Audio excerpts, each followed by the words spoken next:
All right, what is up? Welcome to the Spoiler Kings. My name is Tim Kramer with Brian the Grizzly, and Brandman should be joining us shortly. Yep. What's going on, man? Hey, I'm feeling good. Last week, probably last Monday, you're gonna see me with this white wall. So feeling good. I was able to pick up the Moon Man. This is Kid Cudi's Nice. second issue. It's gonna be really cool. I want to talk about that one of our off days. We'll have can do a video on that. The Black Panther one, which was a great read, a great series. Ultimate Black Panther 3. Very good. I enjoyed this one a lot. Yeah. They're doing smart things. Then we had, of course, Green Lantern came out. Yeah. So I was happy about that. And then they're capitalizing on this X-Men 97. So any comic book that's using that to get their numbers up is smart.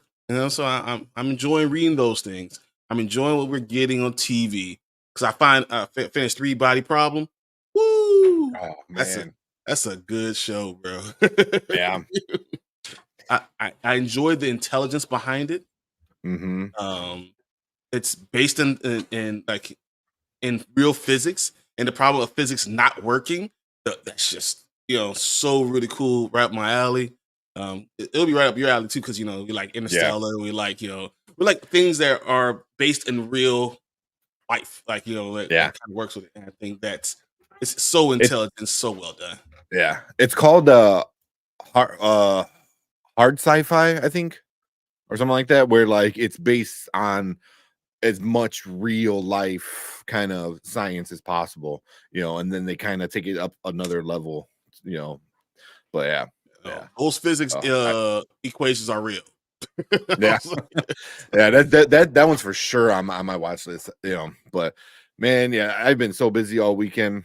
It's been one of those crazy weekends, but yeah, that's definitely on my watch list. And later, when Brandman joins, you guys will probably do an Abigail review. I didn't get to watch it yet. I wanted to see it so bad because this is the same guys who did Ready or Not, and I absolutely love Ready or Not. I thought that was such a fun, gory kind of, scary, suspenseful movie. And from what I hear, Abigail is kind of like Abigail. It's just fun. It wasn't scary. It wasn't anything like that. It was just fun. Yeah, suspenseful. I love what they did with their vampires. Their little twist that they had with it. It's fun. It's a good time. So yeah. I don't want to say too much because I don't want you to miss so for sure. Have you guys do a review for that one? I wanted to see. I actually forgot the Ungentlemanly Warfare movie was out this weekend. I completely forgot about that. That was another fun, good time. Yeah. I don't even know how I have enough time to do all that stuff, but yeah, it was fun. And I started watching Rebel Moon, and I couldn't. Oh, jeez. That's where I drew the line. I was like, Rebel Moon, this is where I draw the line. I'm not doing this. What's up, Brandon? Oh, nothing. Yeah. What's up, guys? Yeah, I was struggling through Rebel Moon. I mean, I couldn't. I decided not to. I was like, look, let me just finish Fallout. Let me watch everything and then finish 3 Body Problem. Let me finish anything else that I started. Me and my wife are watching Breaking Bad again, so that's cool. I would rather do that. Yeah. Watch Rebel Moon. I didn't even finish it, man. Like I will finish it eventually, but oh, jeez, it was. I was struggling. I kept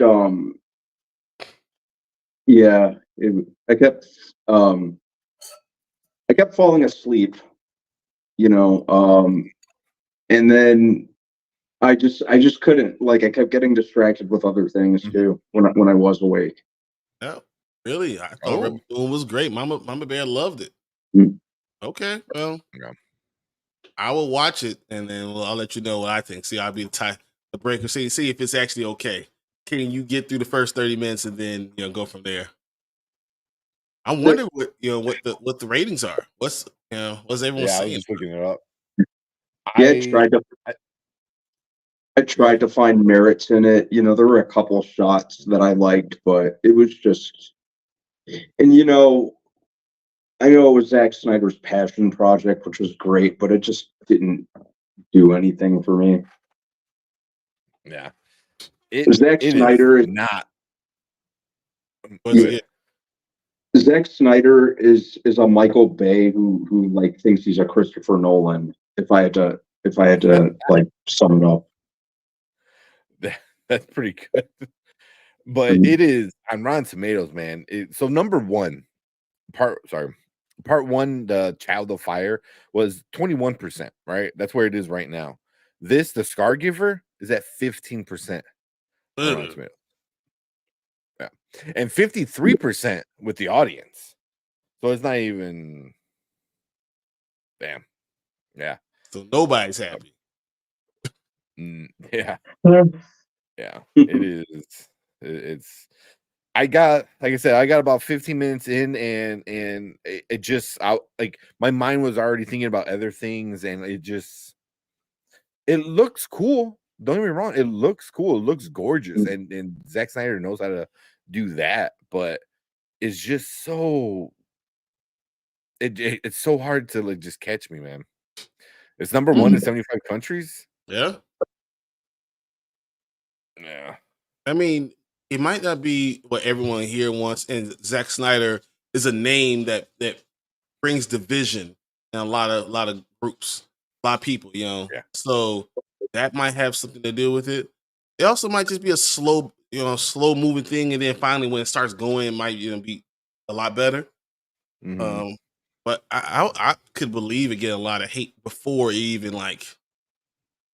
gets off, gets it's really stepped off the ground, because Mhm. just what Yeah. Zack Snyder brings. He brings either cult following or hate mongering. So, I wouldn't rate it until I actually watched it and saw everything. But we'll see. Yeah. I think Mama Bear, you were the first person that actually said it was great. Because the best I've heard from some of the movie critics I watch on YouTube was like it's okay. Like it was okay. You know, but like most of it is like it's trash. It's trash. You know. So it's fashionable to hate on Snyder. It's fun to make fun of his slow-mo thing. He was on the slow-mo guy's channel, which is just like perfect for him, you know, you know.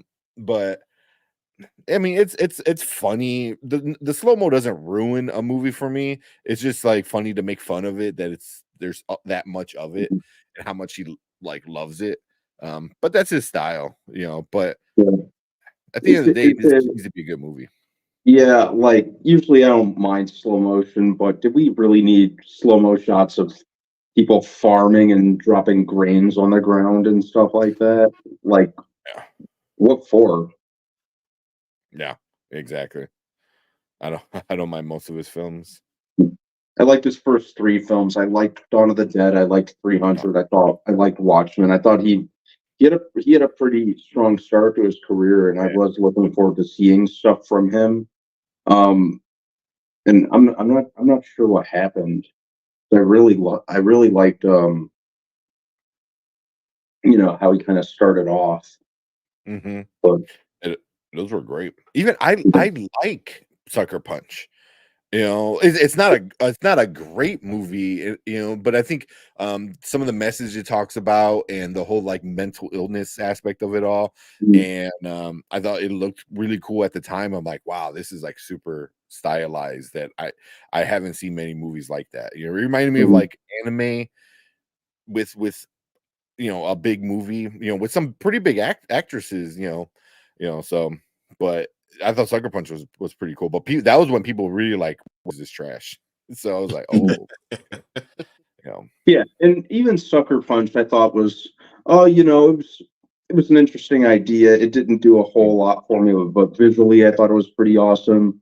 Every director trips up, like has like one trip up or at one point, and Or you could be in Night Shyamalan and have decades of whatever. mhm. yeah, um, yeah, and then like after that, just nothing he really did really landed for me. Um, I honestly don't think the only thing I really didn't like is Zack Snyder was Batman versus Superman. That was really the only thing I really didn't like. Everything else, there are times that parts of it were good. What's like a terrible movie? I think he makes decent movies. I mean, I think it has a lot to do with the explosions and all that stuff, but I don't think it's bad in any way at all. I just think that it was something that split up the people that that love it. I hate when things split up the fan base. But it's not bad. Yeah. Yeah. Like Man of Steel, I didn't think was bad, but I don't think it was great. People are like, it's the greatest like comic book movie ever. I was like, no, it's not. Like it was okay. It was a good time. Like I didn't hate it. Um, even Batman versus Superman No, I was hated that one. it had its good moments. It definitely had its good moments. But Mhm. overall, I didn't care for it, but like some of the fight scenes with Batman, I thought was super cool. Like So super cool. it's cool to be able to show it. It's just really Yeah, hard to, I don't know, in my mind to think that that's how things would go. I hate the storyline where he was going towards. yeah. I hate the storyline that he was going towards. Um, but to each their own. And I don't hate on what he was doing, because I think Mm. he's trying to do something special. And that's why do something unless you want to try to do something special? um, That's the point. Yeah. yeah, Yeah, he I don't went think into he was. I'm not sure if he was the right person to be put in charge of of a cinematic universe, especially DC. He didn't. I'm not sure he really had a handle on the material. Um, Other than like he clearly made the DC universe that he wanted to make, and I think that he kind of he kind of failed to kind of grasp the content in the universe on even the most fundamental level. yeah. Um, he he um he was the wrong person for that. He wasn't even supposed to be technically he wasn't even the person Yeah, until like they forced out. So Jeff Johns was Mm. originally the guy in charge of the universe. And then Man of Steel came out, and that's when a lot of it came out where Jeff Johns is like, I didn't want this, I didn't want this, I didn't want this. And Warner Brothers was like, well, fuck it, you're out, and we're gonna make Snyder in charge, which I thought was like a really bad call, because Jeff Johns, he gets a lot of hate for the Green Lantern ship, the movie, because he was a producer in it. But also, like at the end of the day, all his ideas were completely crapped on by the director, because he's like, well, hey, let's do this, we should do this, let's go that route. And he's like, yeah, no, shut up. You're a comic book guy, I'm a movie guy, I know what I'm doing. And obviously it was trash. So same thing with Man of Steel, and the dude has some of the best DC stuff, in the early 2000s era. The Blackest Night stuff, Brightest Day stuff, the Green Lantern stuff was like amazing, amazing. He brought back Flash. So like he brought back dead characters, and it made sense, and they were good stories, and he did all that. Barry Allen, he brought back Barry Allen. So he knew Mhm. what he was doing. But then now, like whenever you say Jeff Johns around a DC person, especially a Snyder fan, they want to chop your head off, because like, oh man, because supposedly Jeff Johns and another guy is the reason why the DC EU failed. It was like no, it failed because what Yeah, Brandon said. You had a guy who didn't fully grasp what it should have been, and he was trying to make his own thing, which is fine.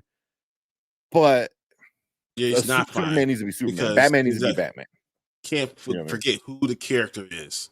Yeah. That's why Wonder Woman, the first Wonder Woman, worked so well, because that was Wonder Woman. You know what I mean? But the second one Mhm. sucked because You that want to wasn't Wonder Yeah, Woman. you want to put your own ideals out there, and that's always dangerous when you're doing that too much with a character that has his own culture, that has his own personality, has the things that they're made of, that they're supposed to Mhm. be about.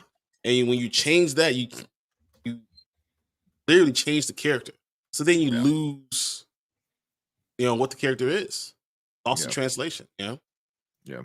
Remember, said I think he had a better grab than most give him credit for, but it's easier to defend talking than typing. I mean I get what you're saying, but Watchmen was based on an amazing comic book, Mhm. that he took some liberties with, which, and some of those liberties were probably for the best. He excluded the giant squids, falling from space. Makes sense.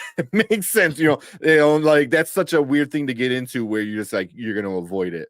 But he had a great comic book, to base off of 300. Again, amazing graphic novel that he was able to get from. So now he's trying to do that with the DC, and it's like it's a little bit more different.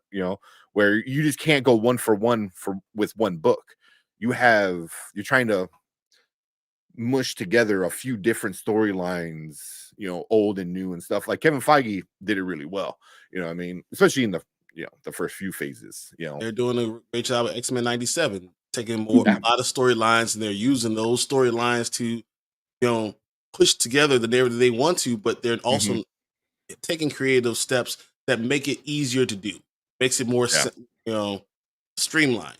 But you don't change the movie. And I think that's what you even think about with Harry Potter, right? You got those books.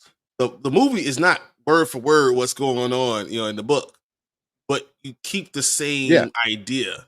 You keep the same things that are happening. Because if you change it too much, then you lose everybody. Yeah.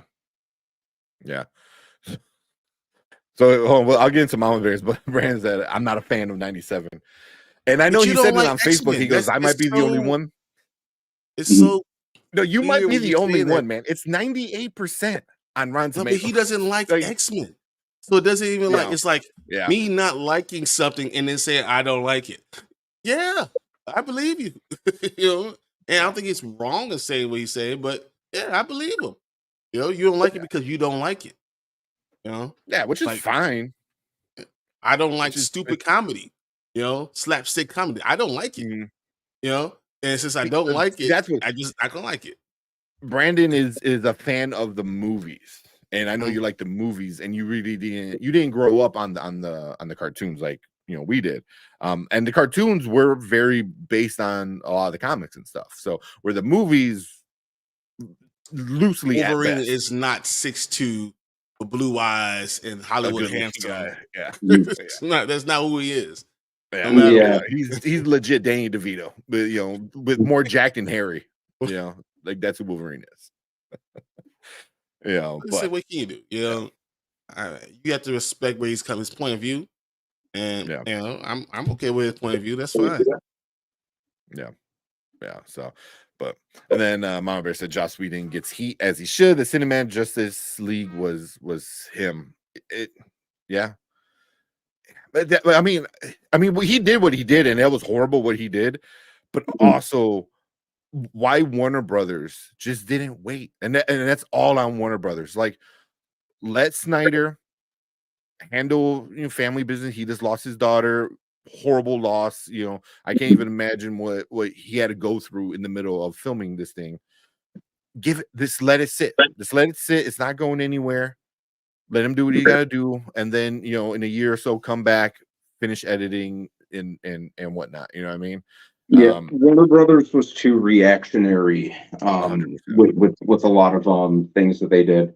They hired Joss Whedon to come and like basically do doctoring on the movie because at that point they were riding the coattails of Marvel. They decided they wanted to kind of deviate from Snyder's original vision, and then they wanted it to be Marvel. They wanted it to be Avengers, and you could very much tell, which parts were Snyder and which parts were Whedon, because the theatrical cut had this really jarring.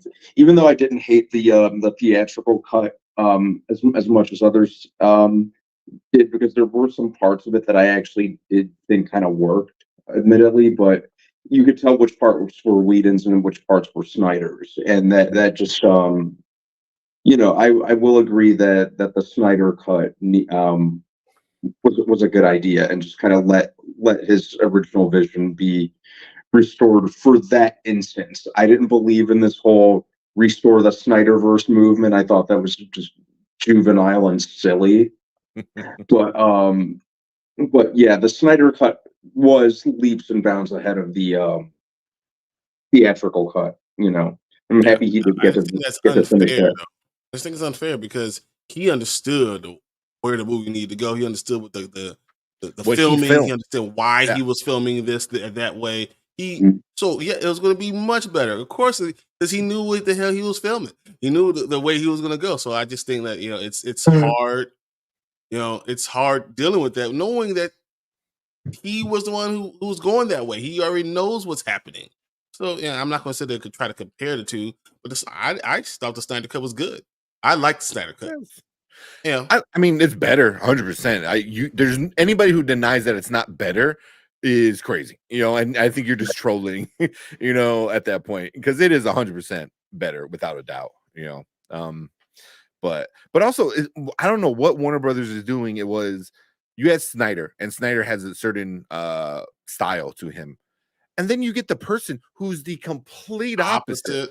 The complete opposite. It's not even close, and then you put him in to finish that story, so yeah. So I mean, Joss did what he did because that's what he does. That was his style.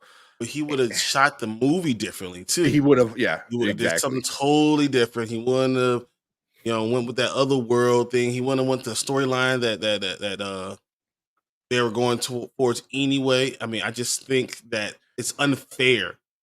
Yeah. When you really compare it, it's not, like Yeah. me coming into Brandon's house and saying I'm going to redecorate for a party, even though Brandon already has all the decorations laid out. Yeah. No, that's not going to work. Like, he knows his house. He knows the decorations. He knows how he's going to go. And then I'm like, oh, let's compare what you did to what he will do. Like, no, that doesn't make any sense. You're not going to work. Yeah, it was bad, and that was like all Warner Brothers, man. All Warner Brothers. I feel like they should have respected Snyder and like, take care of your family, take care of this stuff. We'll get to it. You know what I mean? But they were like Brandon said, all about the money. Like, oh, we need money now, and they tried rushing the whole thing anyway. And then when they should have slowed down, they just went even more, head first right into the wall, with it. So, yeah. So that was bad. Yeah, Brandon said I never watched the cartoon, watched the Batman, which is another great show. Yeah, Batman's great. Oh no. Yeah. And then what's up, Drew? What's going on, Drew? But what was the Demon Bird about with Storm? Straight out of comics. Straight out. Yeah, just another. I don't like that storyline. The Forge thing. I don't like the storyline. The adversary. I don't like it at all. I've never liked it. I thought that was a terrible one to go through. That's why I'm so against what they did. Like, oh, it's good.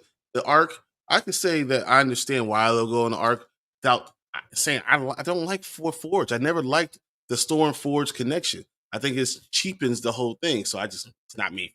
It's not for me. But I can not like the direction of something and still say this is a good show. But this because I wouldn't go this way. That's not what I appreciate. Doesn't mean the show itself is not good. I could separate the two. I would rather you do this. Doesn't mean what you're doing doesn't work. Yeah. And they took liberties, and I thought the show did it better than the comic, for sure. This comic's not good. Yeah. I'm not a big fan of it. But yeah. The trailer for Deadpool and Wolverine looks amazing. It does. We're gonna watch that in a few minutes. So yes, sit tight with that one. Yeah, Kyle trash talked about me on Zach's channel because I'm not a fan. So I love Kyle. He's great, but he trash talks anybody for anything anyway. So yeah. Trash talks Zach on his own show. Yeah, he does. They were trash talking me because I was saying they're crazy because they like The Last Jedi. And they're like, oh man, no. I was like, no, you need what? They are definitely crazy. Exactly. So I'm assuming no one saw the last episode of Curb. No. I'm not No, even a huge Curb fan, so that's I like Curb Your Enthusiasm. I haven't made it to it just yet, though. yeah. I the whole last season I haven't watched. I haven't seen that's 3. So The Magneto suit in '97 got him looking like a male stripper. Read a that, comic book, dude. It's from the comic book. I didn't like that look too. Although I think maybe not this next episode, but episode 8. in the next couple episodes, yeah, Episode probably 8 or so, he's gonna come back and he's gonna be in his OG suit and he's gonna mess some shit up. Because he has He's to, gonna because he has to mess have a some helmet shit. on because we have Professor Xavier coming back. He's coming back. Yeah, that's Eric, right. what the hell did you do? Not gonna read my mind. You'll never know. Like caps his head. You'll never know. That's good. I like to see his story finish. I like the Sir Arthur Conan Doyle and his Sherlock Holmes stories. He planned on editing the Richenbach. Yeah, but the fans pressed for more, leading to 17 stories, including the Hounds of the Berserkervilles. Where's that from? I don't even know what you're talking about. See, I will say this. I do not want him to finish. I never wanted him to finish the Snyderverse story because I was very disappointed with direction he wanted to do. I hated the idea what he was going to do with Superman and Batman and Lois Lane. I absolutely hated it. Yeah. And I feel like anyone who's a real fan of either of the characters wouldn't want that to happen. So why are you just trying to remake these characters? That's why I don't understand. Don't remake something that's that iconic. I don't like it. Yeah. And I was saying that on Zach and Kyle was on Zach's channel the other night. And that was the same thing. I didn't like it. And they're like, "Oh, you're crazy, man. You're crazy. You don't want to see the Dark Superman." I'm like, no, that's not what Superman is. No. Like it would have been cool at one point, but you're teasing it as your like 5th movie. You know what I mean? Like that should be your 15th movie, not your 5th movie, or whatever number because it was. It's a storyline that doesn't match. You're doing something that just doesn't go together, and then it's going to take so long to go down that rabbit hole, and the characters are not going to have character arcs that are going up and down. What's up, man? What's up, man? What's going on? I definitely remember you because I remember your icon. Yeah, it's been a while since on your channel. Yeah, glad to see you coming in, saying what's up. Yeah, definitely remember. Yeah, I wasn't a fan. Once I heard what he was gonna do, I was like, "Ooh, really?" Yeah, it turned me off immediately. Like, no, I'm good. Yeah. And Brandon said, "I didn't know Cable was Cyclops' son. See, I only heard of Cable from Deadpool." Yeah, see, that's the problem. You have none of the bases, none of the 380. Oh, I'm sorry, the 600 or 800. X-Men is about to be on 800. The 380 of the Uncanny X-Men, the 400 regular X-Men, and the ones in between that you X-Force that get you to 800 issues of comic books. So, like that storyline for a lot of people already know what it is. Like we're about to get issue 800 like next month. Yeah. Cable has a really cool story. I mean, just his origin story is, with what they did in the show. It's Cyclops and then Jean Grey, but then you find out, it's a clone of Jean Grey, and then he's infected with that illness, and then he winds up being like this like. It's such a cool thing, where he gets like this like techno virus thing, and he learns how to harness it. Cable is such a really cool character, So and we only got like a tip of it from Deadpool. No, that's what I'm saying. That it goes really deep. Cable's really cool, and but all the storylines that revolve around Cyclops are really cool. As you said, there's 3 brothers of the Summers. There's 3 of them, and Havoc is probably better than Cyclops, and his other brother is more powerful than both of them combined, and he can control their powers. So that's what I'm saying. Like, there's just a lot there with X-Men if you really want to dive deep into it to enjoy. Yeah. I forgot somebody. I think one of you guys might have said it, but then there was a comment that said it too, where X-Men is just a giant soap opera, man. Oh yeah, It's most definitely. legit just a giant soap opera, As the and world turns with mutants. yeah, yeah, and the show's doing a great job of portraying that, Mhm. so, um, and then Garrett said, I haven't finished 97, but I never watched the original. The original on Disney Plus too. It is. Yeah. But you don't need to watch. You don't need to watch it. No. But I would definitely watch the first 3 seasons and maybe the last 4 episodes. I think of the show. So I think you don't have to watch it. You can just enjoy, because they said you don't have they to. gave you the backstory of a lot of the stuff, and they give you more stuff as you're going along. So like the Dark Phoenix saga is something that you can watch and enjoy, but you don't Mhm. need to, because they're going to, before they give you all this stuff, they're going to like tell you what happened. So they're going to Yeah, feed you the recap stuff. you. So that's fine. Yeah. So you'll be okay. Yeah, Mountain Bear. So we gotta get him. He's dressing like a stripper. Yeah. I didn't want to get that toy because there's the toy of Magneto in that suit, and I didn't like it, man. But they have the Magneto in his old school red suit, and he looks epic. So that was the first one, the first Yeah, drop, the and then the first set. second one has the other one. Yeah. His good guy suit, and I never liked that suit. So like I said, the guy who put Jubilee in the video game is eerily similar to a character called Control Freak from Teen Titans Go. Yep, they even look similar. Yep. That's what Marvel and DC is known to that, and I think I responded to your comment. DC usually makes the character first, and then Marvel makes a copy of it, but With usually, X-Men stage, no, and X-Men, I believe X-Men made that character first before Teen Titans utilized it. I yeah, want to say that. yeah, I could be wrong, but even Deadpool and Slade, what the hell's his name? Deathstroke. Deathstroke. That's Yeah. right. Yeah. Deathstroke was made first, and then they are like, oh, we're gonna make a character that looks exactly the same, but instead of being like stoic and quiet, we're gonna make him mouthy and annoying, and there's Deadpool. Same thing with Darkseid and Apocalypse, Mhm. like, oh, here's Darkseid, awesome, cool, bad guy. All right, we're gonna do it and make Apocalypse. Marvel makes bootleg versions of DC characters, but usually the Marvel characters Have a better personality, have a better overall they character. usually get pretty popular. Yeah, they usually get pretty popular. But yeah, what was his name? Mojo. Mojo, yeah. Yeah, Mojo's pretty cool. He's Got Mojo over here too. Yeah.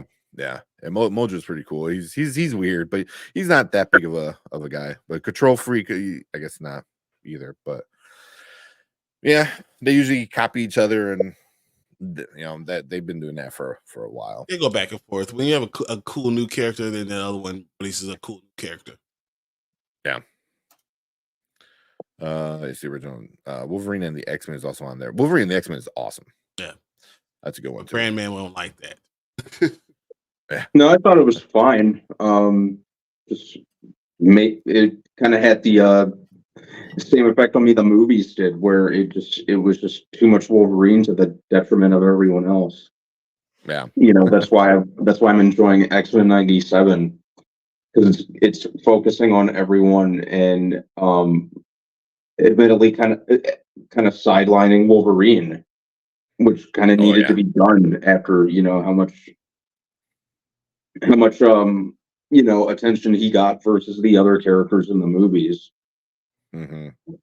Mm-hmm. That's why it's like, do that for long. You can't do that much longer, because I feel like he still has to matter.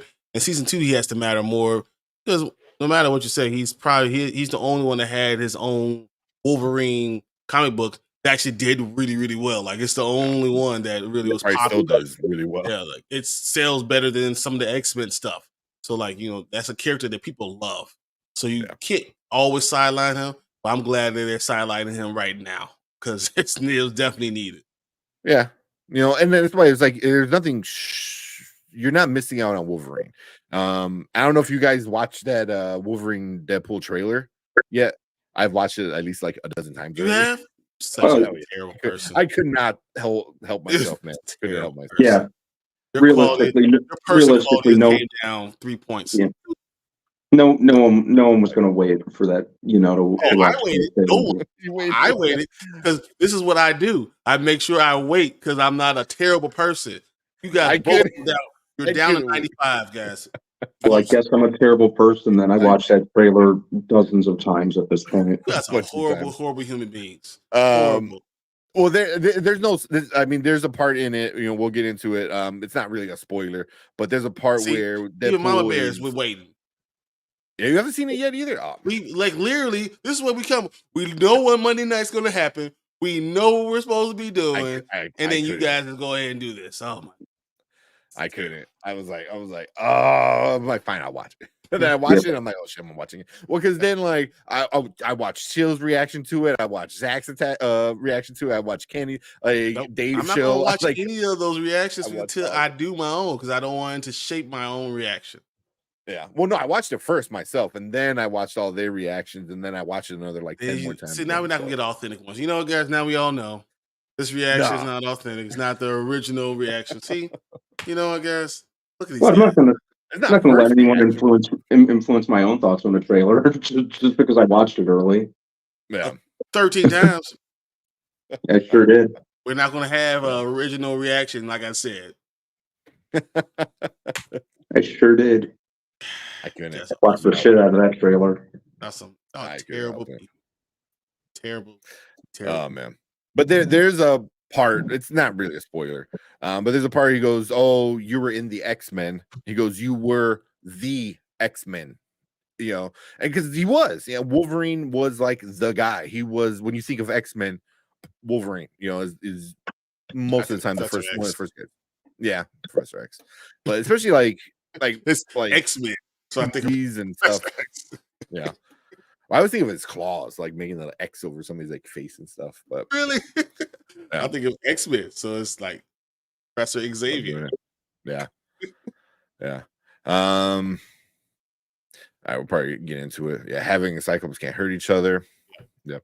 Does Cable have a brother named Cord? Cable Cord. Oh, Cable Cord. Ding, ding. Oh man. Then how Jean get mad at Cyclops for reaching out to the other Jean when she kissed Wolverine, even though superheroes ain't loyal. That's why it's a soap opera, man. It's yeah. Yeah. I mean, it's okay when Jean does it. Yeah. Yeah. But then I'm Wolverine being like, he goes, no, like this ain't right. I was like, yeah. Jean has always been my least favorite X-Men. Yeah, she's never really done a whole lot for me as a character, unless she's possessed with the Phoenix Force or when she's a clone. Like she's never done anything for me in the comics. She's never done anything for me in the cartoons. Yeah. She's never done anything for me in the movies. She's just such a blah of a character. I always call her a wet blanket because she's just regular, and she cries all the damn time or passes out. She cries, passes out, and just whines about her super amazing powers that she has. Yeah, whatever. I can't believe so hard. I was chosen by this like ancient entity. It's like, my life's so hard. We need a Nightcrawler and Mystique movie. That'd be cool. I wouldn't mind it. I mean, that Mystique movie would be super cool, I think. Yeah. All right. So we'll answer this one and then we'll get into that trailer.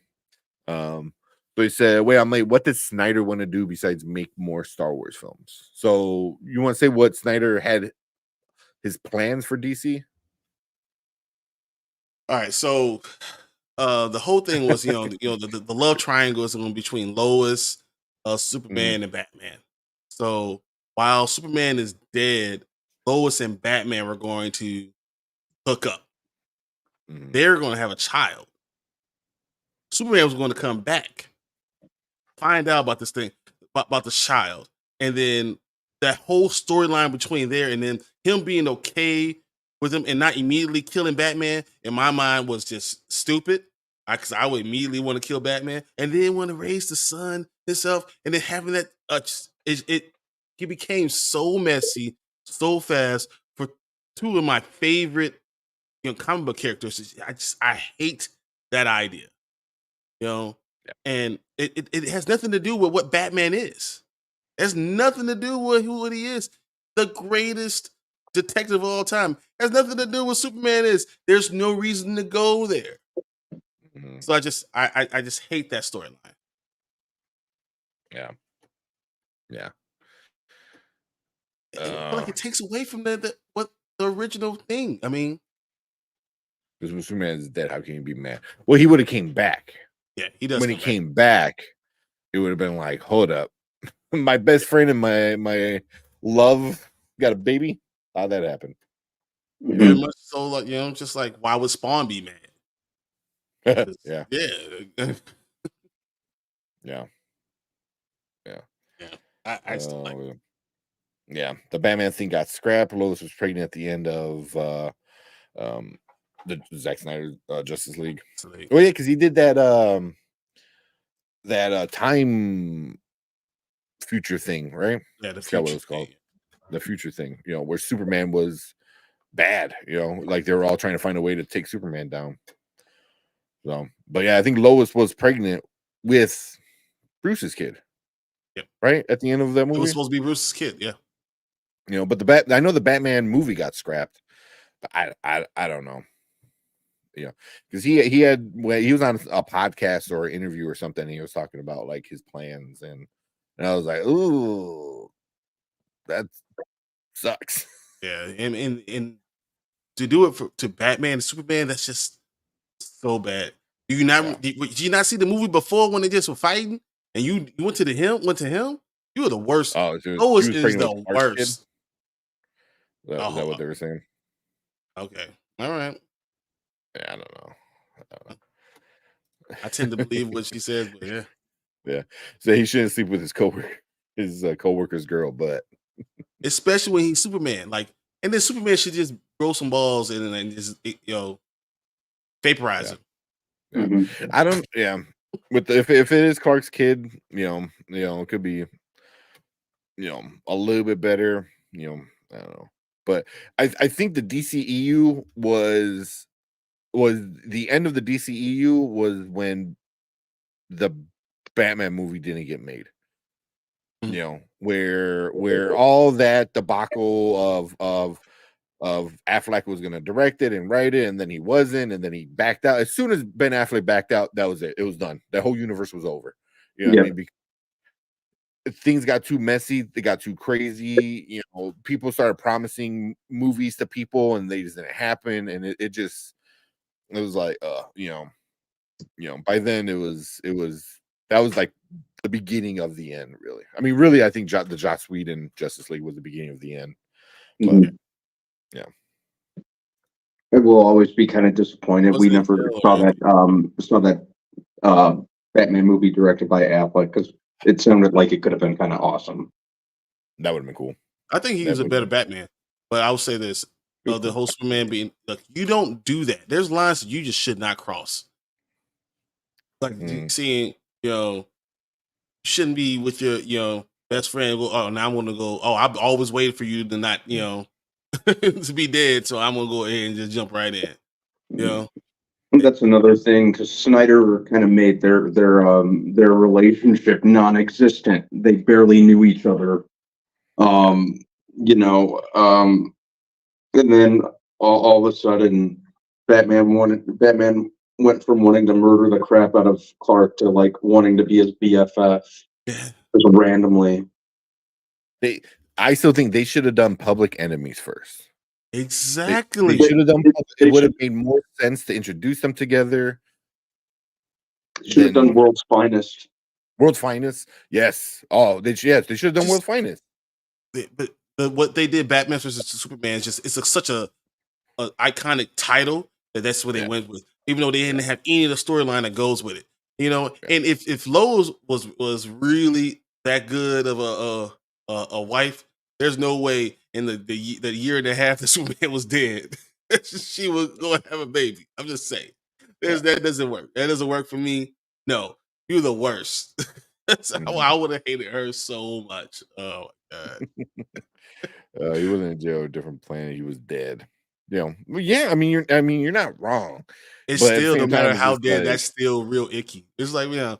you mad at, I feel like if Star Trek taught us anything, no matter what, Picard and what's her name, the doctor, I'm forgetting her name right now, but they never got together because Picard's best friend was her husband, or Dr. Crusher.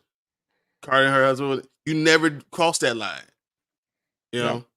even though in Picard they did cross that line and have a baby. So it's not safe anywhere. Death do us part. Yep. Yeah, he was dead. She was barely left. She barely left the apartment. There was no sexy time desires in that. Yeah. It's just crazy how, like, look with them is like, oh, Batman would have hooked up with his wife right away. But then look at Wolverine. Wolverine's like, no, no, like exactly. it ain't right. So you're saying Wolverine has a better moral compass than Batman? Oh man, she went for Harley. She's way hotter than Lois. Dude, he's Batman. He's Bruce Wayne. You can have any other woman in the world. The fact that you go after your boy's ex-girl, that's messed up. Yeah, I think I could be wrong. I think Batman and Harley hook up in one of the comic books. I know Batman Harley and Nightwing, Dick Grayson, they hook up, which was weird. Because Batman kind of comes in, he's like, bro, come on, yeah, and he's like, well, but yeah, Bruce has has his eye on Diana. Mm-hmm. Yeah, that's why Superman's gonna take Diana up and do it and look at him the whole time, like, make you watch. Because of you. Yeah, I mean, even Killing Joke. Bruce hooks up with Batgirl, which is icky and weird. Only in the movie they made that weird. In the movie, which is it was so. I remember sitting there because I went to the theater to see it, and I'm sitting there. I'm like, this is weird. I know. I don't like that. Like, I was like, when that happened, I was like, why? yeah. I was like, you're on the roof in your like stinky leather spandex. Mm-hmm. Did you guys? Yeah, I was literally like, why did that need to be added? Whose idea was this? It was weird. Mm-hmm. All right. Let's get into this trailers. Did you watch? Oh yeah, you watched Abigail, right? I sure did. Okay, so I'll probably step out for a little bit and let you guys review it because I didn't get the chance to watch it. So let you guys review it, and then we'll watch a couple trailers. But I figure we'll watch. I totally disagree with by Catherine Newton. I will tell you that. what Brandman said in our chat about what? Catherine Newton. Yeah, exactly. You disagree about her? Yeah, very much so. And I don't think she did a good job acting either. I liked her. Oh, really? Yeah, I don't think she did. I liked her. I've always liked her. It was terrible. The only thing I didn't like Catherine Newton in was Quantumania. But we'll go into I liked her in this. Really, her character. You liked her character? I thought she was entertaining, and I thought she was the second worst character of all of them. The second worst. I liked her character, and I liked her in the movie. Her. Yeah. Well, but no, I thought she was fun to watch. I'll respect. And I cannot wait to hear you talk. I can't wait for us to talk about it because I'm gonna go through all the characters. I'm like, is she better than this one? Obviously not. Is she better than this one? No. Is she better than this one? No. And then you realize you're like, wow, there's only 2 left. And you do that. I liked her. I thought she was fun to watch. Yeah. Exactly. Like, What's it's up, fun to watch. Jason? Mm. Didn't like Catherine Newton and Ant-Man, a bit annoying, but she killed it in Lisa Frankenstein. Yeah, I actually saw Lisa Frankenstein, and I really liked her in it. Yeah, I watched that on a couple maybe like a week and a half, 2 weeks ago. Liked her in it. You know, I think she's kind of starting to. We'll talk about it when we focus on Abigail. Yeah. Yeah. So we'll watch the trailer and then we'll have you guys get into the review, and then we'll watch I think the full trailer for The Watchers came out, so we can watch that one. Sounds good too. There we go. All right. Let's watch this one. Oh, real quick. He goes, Superman wants revenge on Bruce because Clark finds out Bruce got it first. Pretty much. Pretty much. I was like, what? Yeah. Because I remember I recommended Lisa Frank and y'all, and now y'all actually like the movie. I didn't. I didn't like the movie. I actually saw. She was good in it. She does a good job. But also, it was a movie written for her. Mm-hmm. She's that type of character. She needs that type of movie. It was written for her. Yeah. Exactly. Really? I'm still laggy? What the hell? Yeah.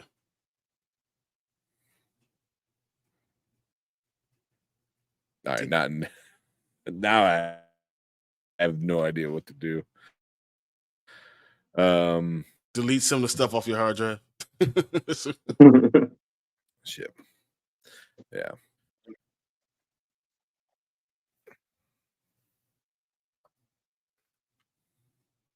All right, I'll pull it up.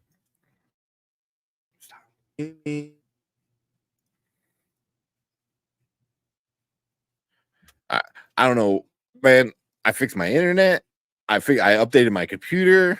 So I don't know what else I could do to get this lag out of here. You guys haven't said a word about my coffee cup. Yes, Brandon said it immediately, and you just kind of ignored it. That's why I said it. Okay, you're the one that ignored it. I was like, oh, okay. Well, he's not going to talk about it, so okay. That is a cool cup. That's the first thing he said. You need to bring it to C2E2. Just walk around with it those times. Just walk around with it, right? Yeah. You should have a sign say like, I don't know. Just walk around in like my bathrobe and like some flip flops with a coffee mug, just looking like a bum, right? Just put a sign up that says Zach Science a genius. Changed my mind.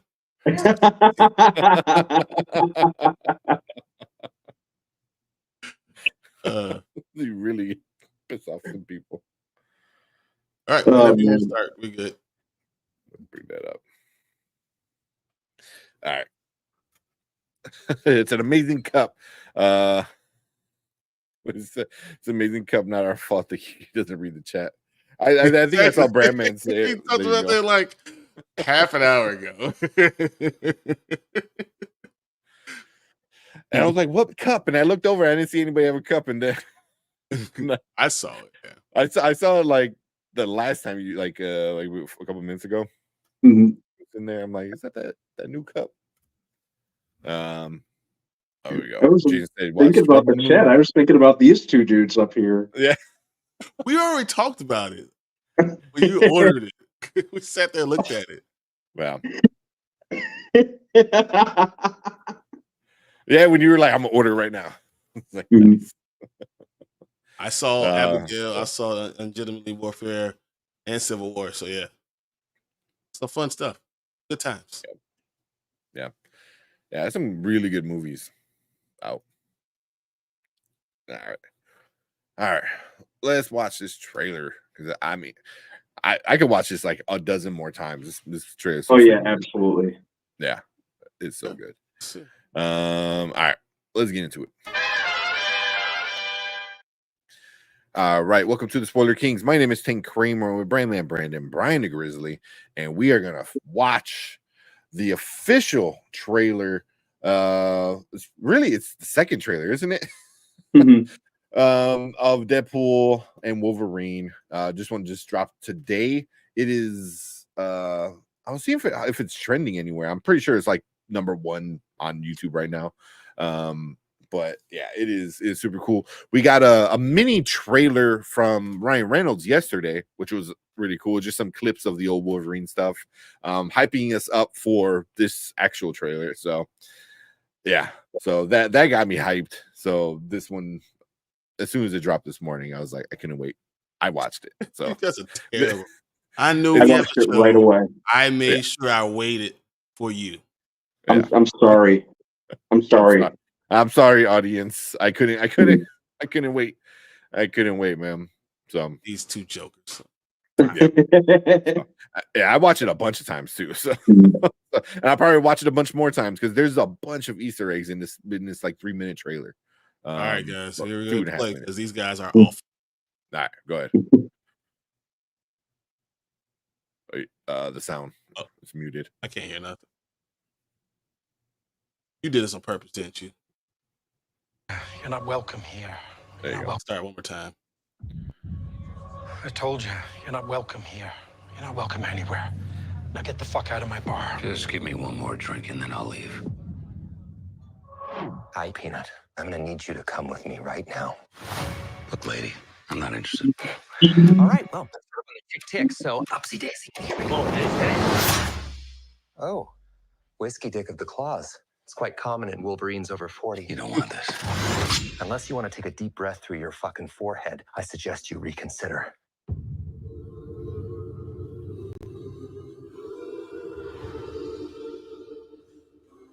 I'm about to lose everything that I've ever cared about. Not my fucking problem. Is that what you said when your world went to shit? Come again. This Wolverine let down his entire world.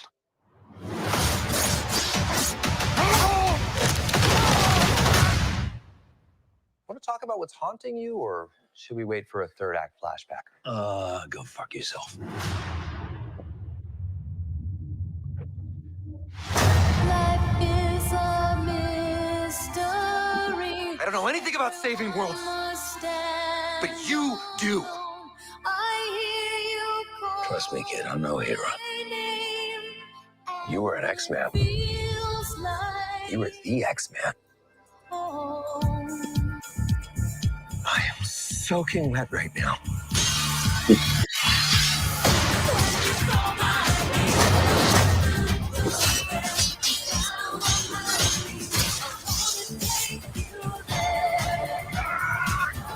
Boys are so silly. This is what I'm talking about. Big slow motion action sequence. Who knows if you live or die? Let's fucking go. Let's fucking go.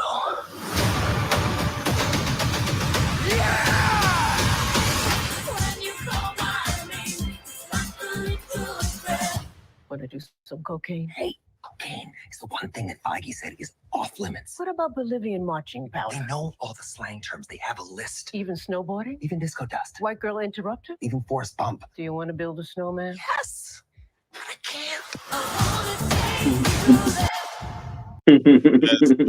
Oh man, there is so much shit in this trailer, man. There's so much shit in this trailer. Like, oh my god, like I don't know if you guys saw the giant Ant-Man skull Oh yeah, of course. in it. You know, then there's the cloud thing from Loki. You know, that eats people that showed up. Like, even the background, I thought it was super. Did you see the Mad Max stuff? That was Yeah. good. Yeah. Oh man, like this 2.5 minutes is just like jam packed with like little Easter eggs. One of my favorite things is I caught it like on my second viewing when they're coming around the corner in the city. The building behind them is like Left Field's foot something. So Rob Liefeld is the guy who created Deadpool. Deadpool, But yeah. it's funny because it says foot shoe something whatever. He cannot draw feet. He sucks at drawing. Yeah, we always talked about Like, that. you know, so like that being like in there, I thought was like super like funny, you know. So Mhm. yeah, he's the guy that I believe he's the one that gave Captain America that stupid giant chest. You know, Yeah. in that one comic book cover that's like makes no sense at all. Oh man, but I love his shit, man. Robert Liefeld is a legend. Oh man, this is gonna be an epic movie, man. Epic movie. Yeah, right there. You know, but even I think one of them is like East Side Hospital Clinic or something like that, which that was a reference to Doctor Strange because he worked at the East Side Hospital. Yep. Or East Side, something like that, you know. So yeah, there. You know, yeah, East Side Pharmacy. It feels just feet. Just feet. There you go. You know, so yeah. There I thought that was super cool. Yeah. I mean, It's just it's all very creative. I'm also, I know people were complaining that I don't know about this movie yet. I actually am glad I don't know what the hell's going on. I'd rather not know what the hell's going on all the way. I don't need to know the entire storyline before the movie comes out. Yeah, and unfortunately, we've unfortunately gotten so used to the movie being jammed or the movie being compressed in the whole movie being compressed into a 2-minute trailer. I miss the days where footage was shot like exclusively for the trailer, or in this case, what worked for me in this trailer is they didn't really, if you think about it, they didn't really give a whole lot away. They didn't really go too deep into the whole concept of the multiverse, and they kept it centered on what's going on with Wade and Logan. They didn't give away a lot of the reveals, it seems. They say they apparently we're going to get like some Deadpool variants. The only one they showed was Dogpool, which I thought was great. Yeah, sometimes less is more. You see who the evil, who the antagonist is. That's fine. We already know what that was going to happen. We understand Deadpool and Wolverine, their relationship. We also understand Ryan Reynolds and Hugh Jackman's relationship and how that coincides with it. So, and that's enough. That's enough in itself. He's fighting for his world not to die. Wolverine's world died. That's enough to tell me. I don't need to know everything. And they told us that this is like different from the one from the Fox universe, a variant of Logan apparently, which is another good thing that they're doing, because I know there's probably a question as to whether this is going to be the same Wolverine from the Fox universe. We got that send off with Logan, so they're not touching that, which is a smart idea.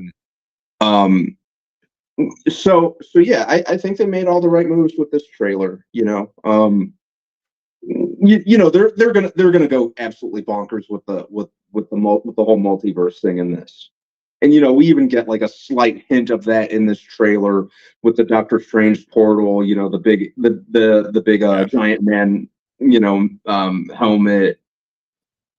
What am I missing? That was that. That's enough in itself. But we already talked about two different worlds that they're from. So I mean, that's enough. That's enough to tell you without telling you everything, the plot and everything about a movie. So I'm excited. I'm excited to see what we get from it. Yeah. I'm also glad I watched it with you guys fresh, so I can get a good reaction immediately. Yeah, I'm talking about y'all. Yeah. So there is a bunch of theories on which Wolverine this is, right? And because so in Logan, that's the X-Men, the Fox X-Men Logan, just in the future, right? That's kind of the theory of what it is. I think, and the working theory for a lot of people is that this is the Wolverine that ultimately becomes the Logan movie Wolverine. You know what I mean? Because there's a part where he goes, "Oh, this Wolverine couldn't save his own world. How do you expect him to save your world?" So, and in Logan, you find out, Wolverine killed all the X-Men. I think because of Xavier, right? Xavier mess with his head or some shit, and unintentionally, obviously, because of his mental illness. Yeah, so I think it's that Wolverine, but before the movie Logan. So it's like, yeah, that movie still on its own thing. They didn't lie. They, because they said like, we're not touching the movie, we're not going to bring him back. So, but it still would be the main Wolverine. It's just in a time period we haven't quite seen yet. You know what I mean? So like after he kills all his X-Men, yeah, Exactly.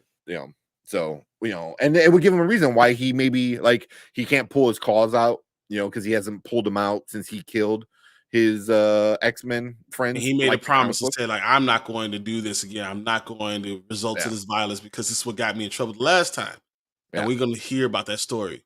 But that's what happens in Old Man Logan. Like he does what he does. He kills the X-Men and then he doesn't bring it out. So when he pulls out his claws for the first time in like decades, it's all bloody and it's all messy because like his scars had healed. So he didn't have to worry about like that. So so I think we're gonna get that. So I think it's gonna be a cool version. I think it's still gonna be the main X-Men one. Is just after all the X-Men stuff, but before Logan. So that weird in between section. Well, also allows you to kill all the X-Men from that universe without killing them.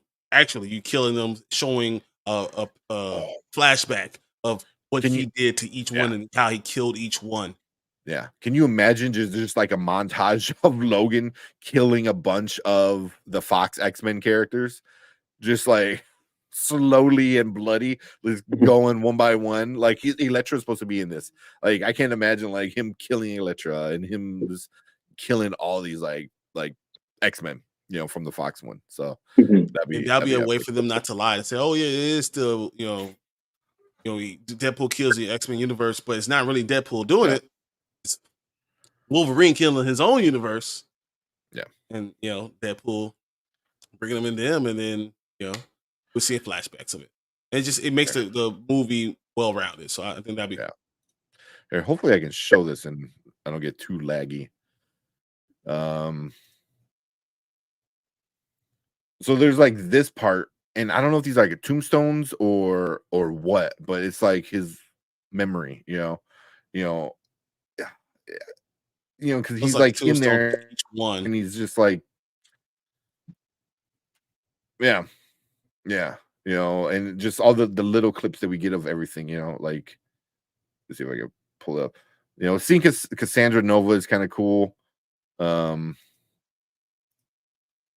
Seeing was it Elias? I think his name was.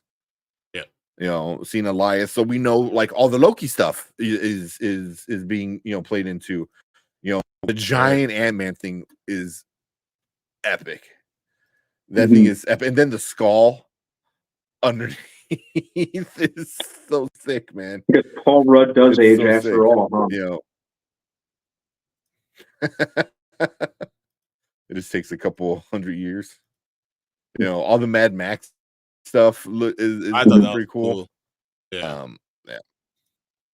Like this. It was like, I thought Mad Max when I saw that too. Even this is like, this is accurate. Yeah. Oh yeah. Right away. But one thing I want to bring up, this is like I saw Chillmonger talking about it too. This is definitely an edit for the trailer. Because every time they show a Doctor Strange portal, you always see through the portal, right? So they're obviously hiding something. They're hiding something, so we don't know, what's going on. So I was kind of curious because like, where are they jumping to? They're probably not jumping at all. This is probably something that's not like, in the movie at all. Oh, that'd be interesting. But I mean, the cloud in the background, so you kind of know they're in that void or whatever the hell it's called.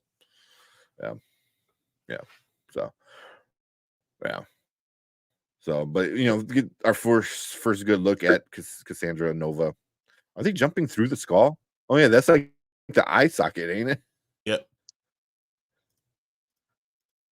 Yeah. Because you see like the body here behind him. So it's Dogpool, and also you see a lot of his arms. Are these are CGI, right?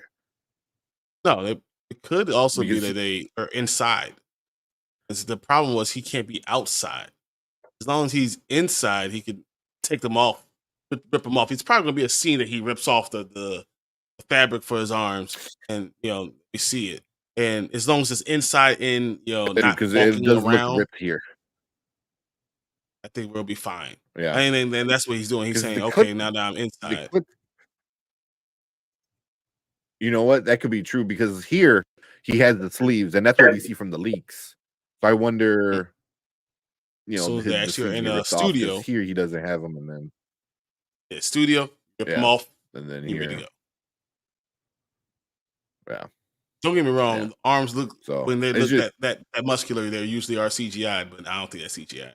Mhm. I think that's just years of work. that veiny. I was like, yeah, No, Dehydration. if you followed him on yeah, Instagram, it seemed like Hugh like worked his butt off to get back into shape for the role. yeah, yeah, yeah. That's awesome. So the The suit's Fox. cool, man. The suit's I'm cool. talking about the Behind the Fox birds of, thing, it's the Fox thing. Exactly. the Fox studio in the background. Yeah, yeah, so, like, didn't we have a good look at Cassandra? But yeah, the whole thing is freaking epic, man. I cannot wait. Is this thing $1 billion? No. Brandon, No. it's not going to Brandon, make what? $1 billion. Just to ask you a question. Is this movie Oh, going to make $1 billion? I don't know about 1 billion, but it's gonna make a ton. It's gonna I'm not sure, but Definitely. I Remember, know the I'm not first like one the and the greatest with second one both predicting. made 700 Yeah, So each. Dune is going to stop at 750. All right. I'm thinking this movie makes $900 million. Which seems like, that's Right close under. enough to make it round to $1 billion. You can't round it up to $1 billion. That's still missing $100 million. Yeah. So I think it makes $900 million. Just not quite $1 billion. 800. I think it might, man. I think there's a really, really good chance it can, just because people love the first two and people want to see Deadpool and Wolverine. They want to see them together, especially if they're not only because number one and number two were just their own movie. This one seems like it's going to do something for the actual MCU itself.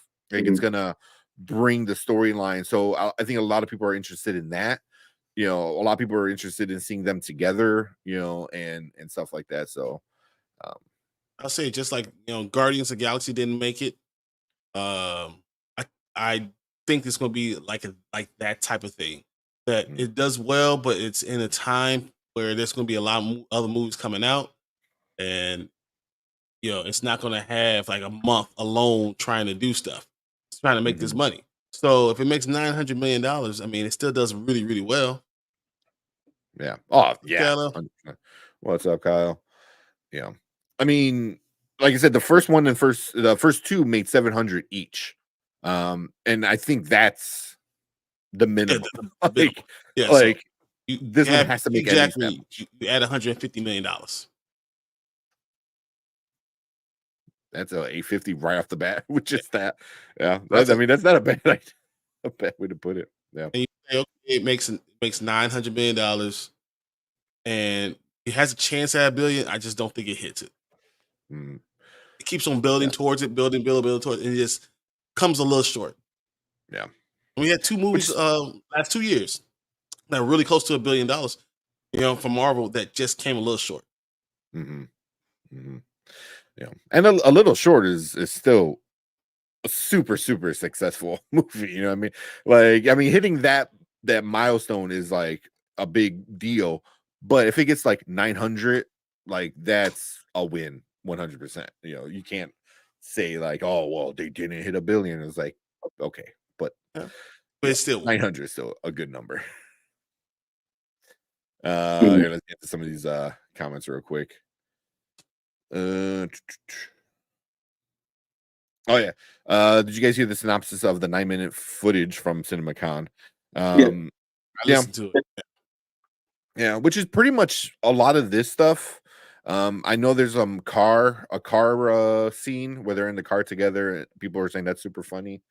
The scene I want to see that I heard from CinemaCon is there's a part where Deadpool is talking to the TVA guy, like runs away and like runs to the camera and talks to the audience, is like, oh, F you, Fox, I'm going to effing Disneyland, or something like that, so I heard that we got like a big kick out of everyone. But Yeah, I think Kevin Feige, I think he's a very good businessman. I think that like him like retaining the hard R rating is one of the smartest things that he could have done, because I think that's a big sell for people when it comes to Deadpool.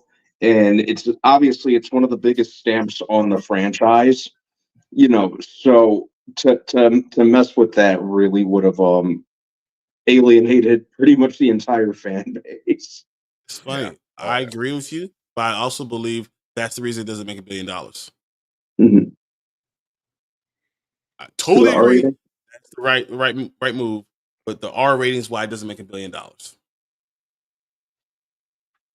Why? Just think about it. It doesn't allow kids to come in. Well, The kids the still franchise see was it. never. The Deadpool movies were never geared towards kids. You're 100% right. And the Deadpool movies always missed, that $1 billion mark. So it's always missed it because you can't, the amount of people that can't come see it. That's why you look at, the ones that did make $1 billion. We have a following, a huge ground swelling of children that go see it multiple times too. I think that this is going to do very, very well, but it's why it'll miss the mark just by a little bit because it's an R rating. But then again, if it was PG-13, I probably wouldn't want to see it. So two things could be true. Some irresponsible Karen will take little Billy to see it without reading up on the rating or synopsis, that sort of thing. Yep, and then they complain about how dare you, Disney. Yep. And we've been talking about for years. Right.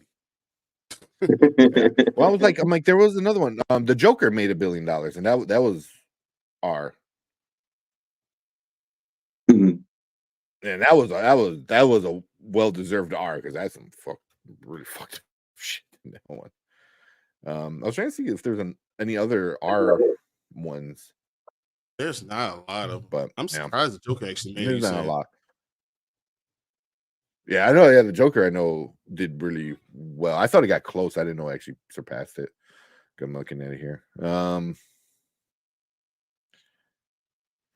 there's not many. I mean, I agree with what you're saying. Like, there's not many R-rated $1 billion films.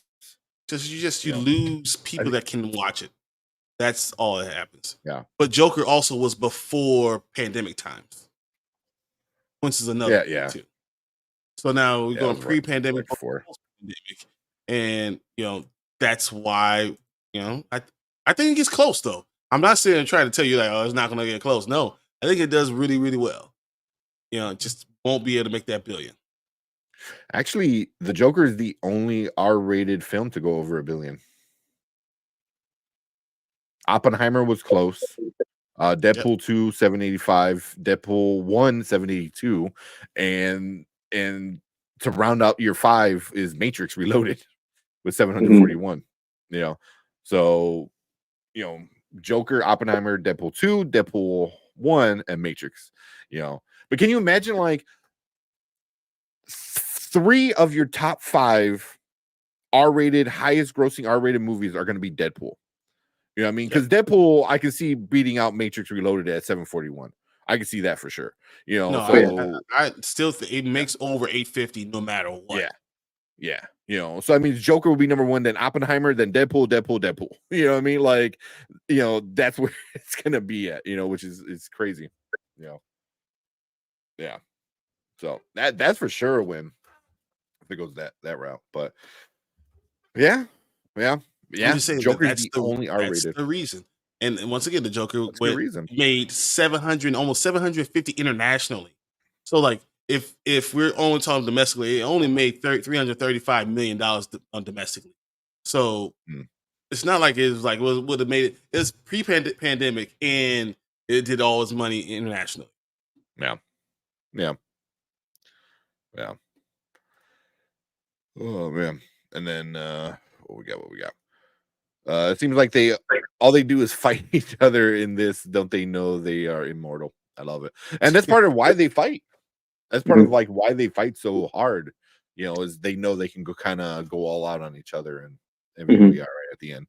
It's that the idea of Superman, like I could finally go all out. I could finally, instead of holding back, I could finally punch and kill as much as I want without having any consequences.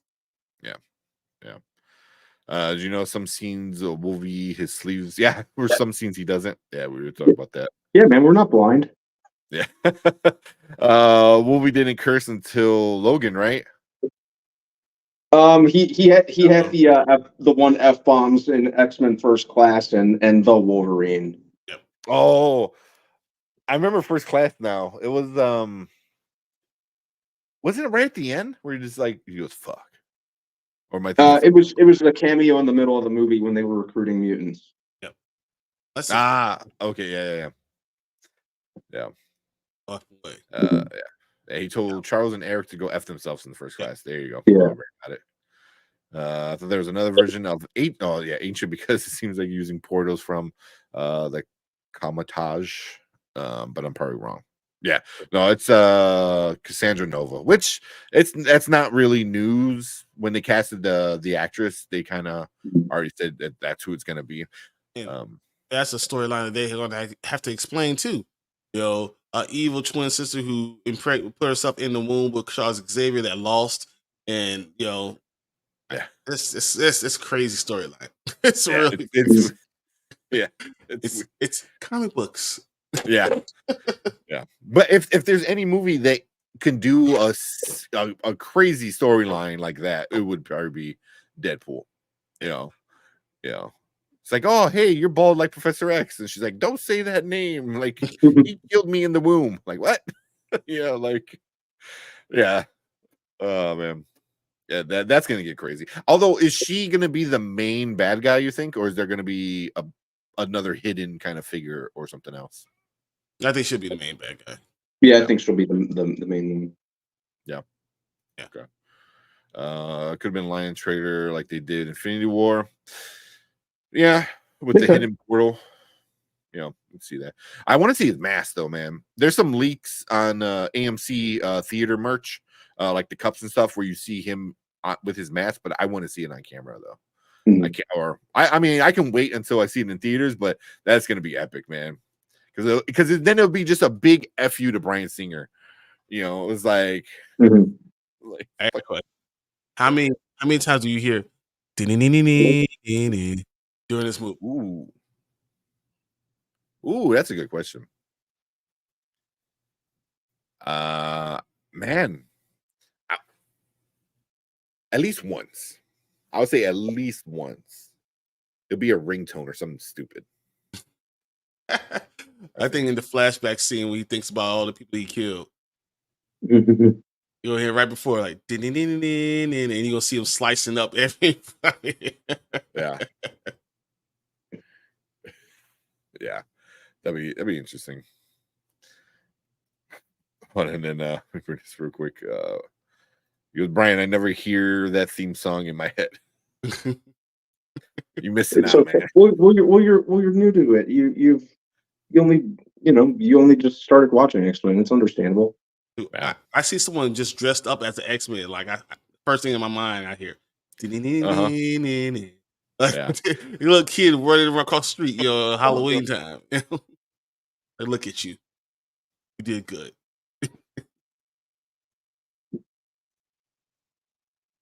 I just want to see a kid come into my door as Professor Xavier in the yellow chair. I'll stop all things and say, "You won Halloween," and give Here's him all the candy.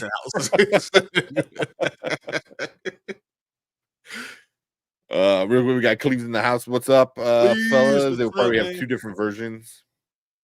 I think they might have two different versions for the DVD sales, but I don't think they'll have it for the theatrical release because it's Deadpool. You need to have it R-rated.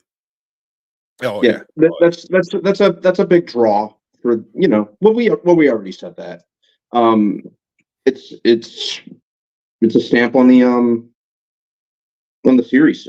It's a sell. It's what it's really kind of set it apart from a lot of the other PG-13. You were so used to the comic book movies being PG-13, so I think that's why one reason the original movie really like blew everyone out of the water, and they really went all in with what makes Deadpool Deadpool. That's something that I really respect about the franchise from the beginning, and B, even though this is this is under the MCU banner, the fact that Kevin Feige just understood that's why it works, and he just ran with that and maintained that, just kind of really shows he has a lot of respect for what made these movies work, even though it's jumping into the greater universe. Or even And the character, really. I mean, think about it. He really respects the character, understands what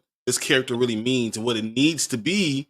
Great. yeah, Well, I think he respects Ryan Reynolds because he respects Ryan Reynolds. Yeah, because Ryan Reynolds was a big, and I'm really happy and I'm really excited to see Ryan Reynolds and Hugh Jackman together, because Ryan Reynolds' passion for Deadpool has always been very prominent, as has Hugh Jackman's passion for playing Wolverine. You could tell the dude loves playing Wolverine.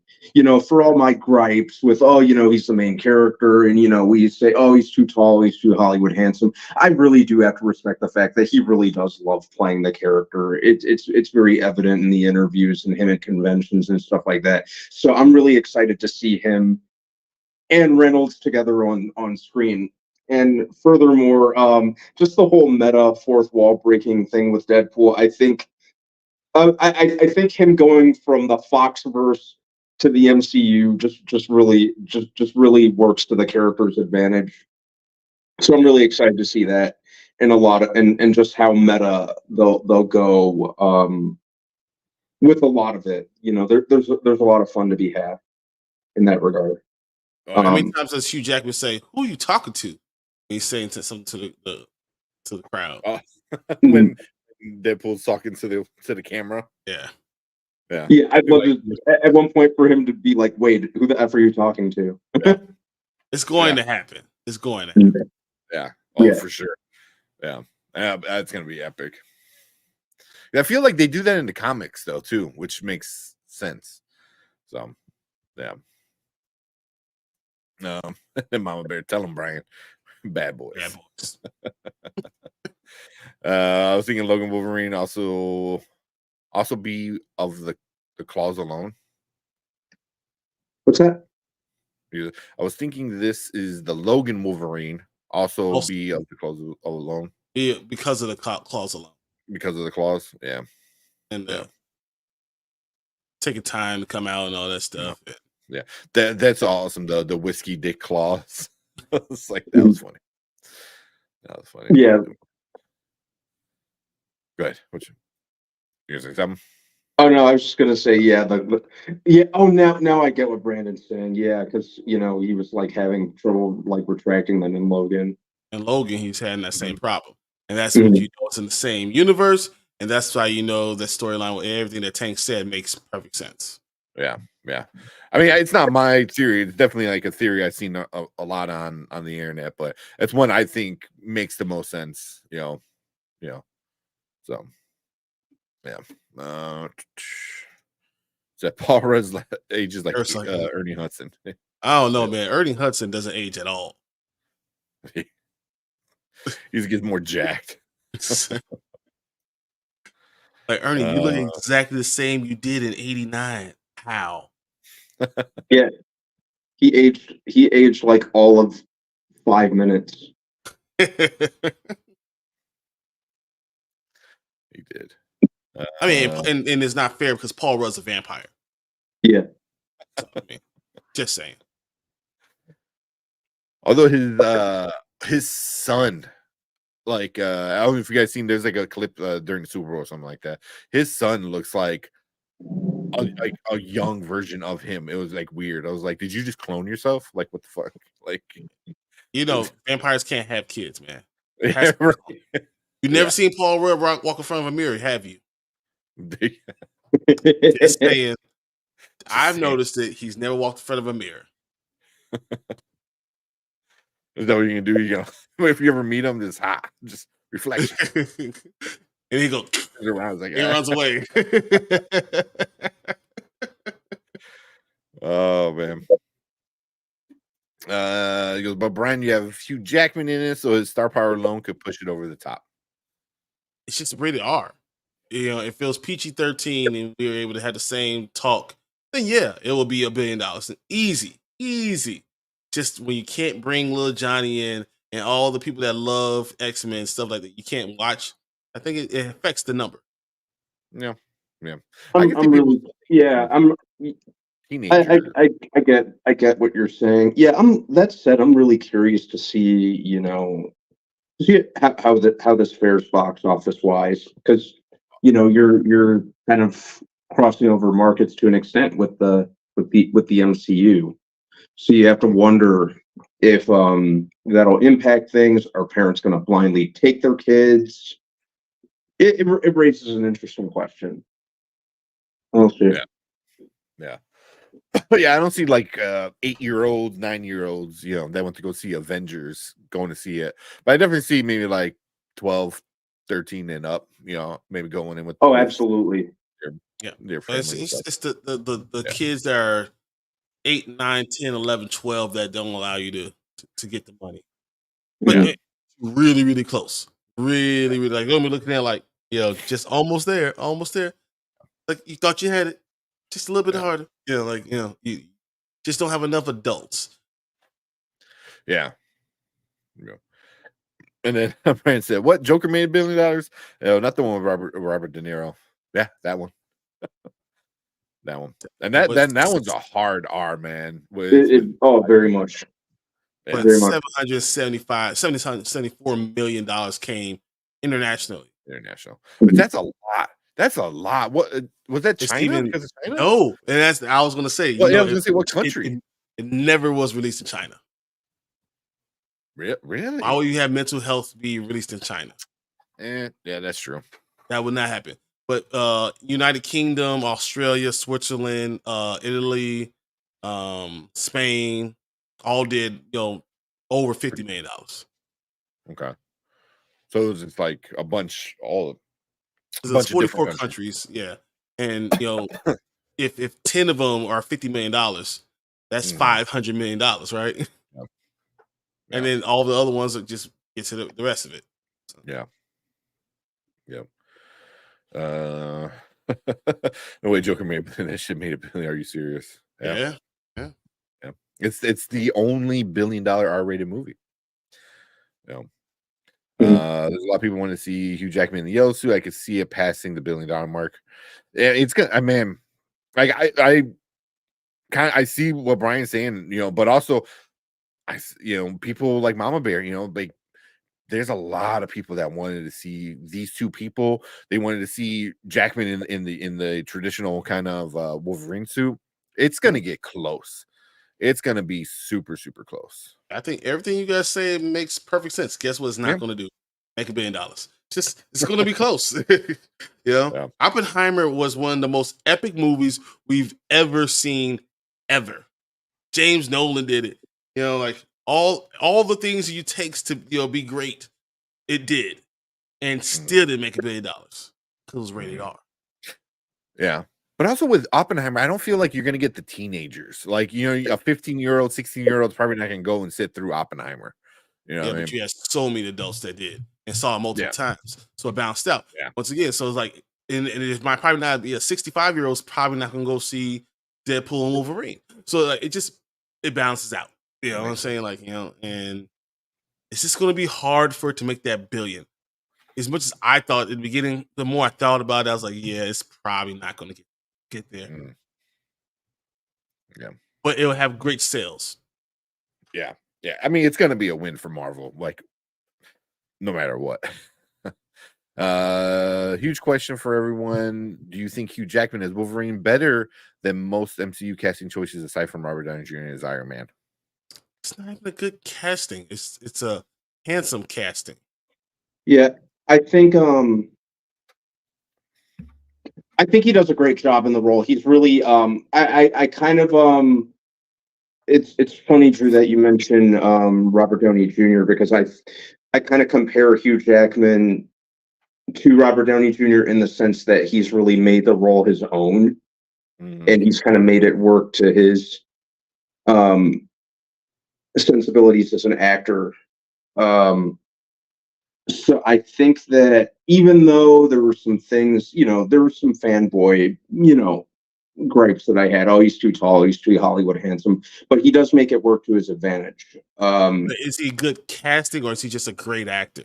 He's He's not just a actor. He's a stage actor. He is an actor in every sense of the word. Like you're talking about someone who's going to be in the play. This dude is classically trained. He's amazing in every aspect of acting. So like he's handsome, he's charismatic, he's an unbelievable actor, and I don't know if it's just that he's a good casting or he just no matter what he does, he's going to be good. He's going to do it well no matter what. But as far as casting for the character, I don't know if it's a good casting. I get what you're saying. Yeah.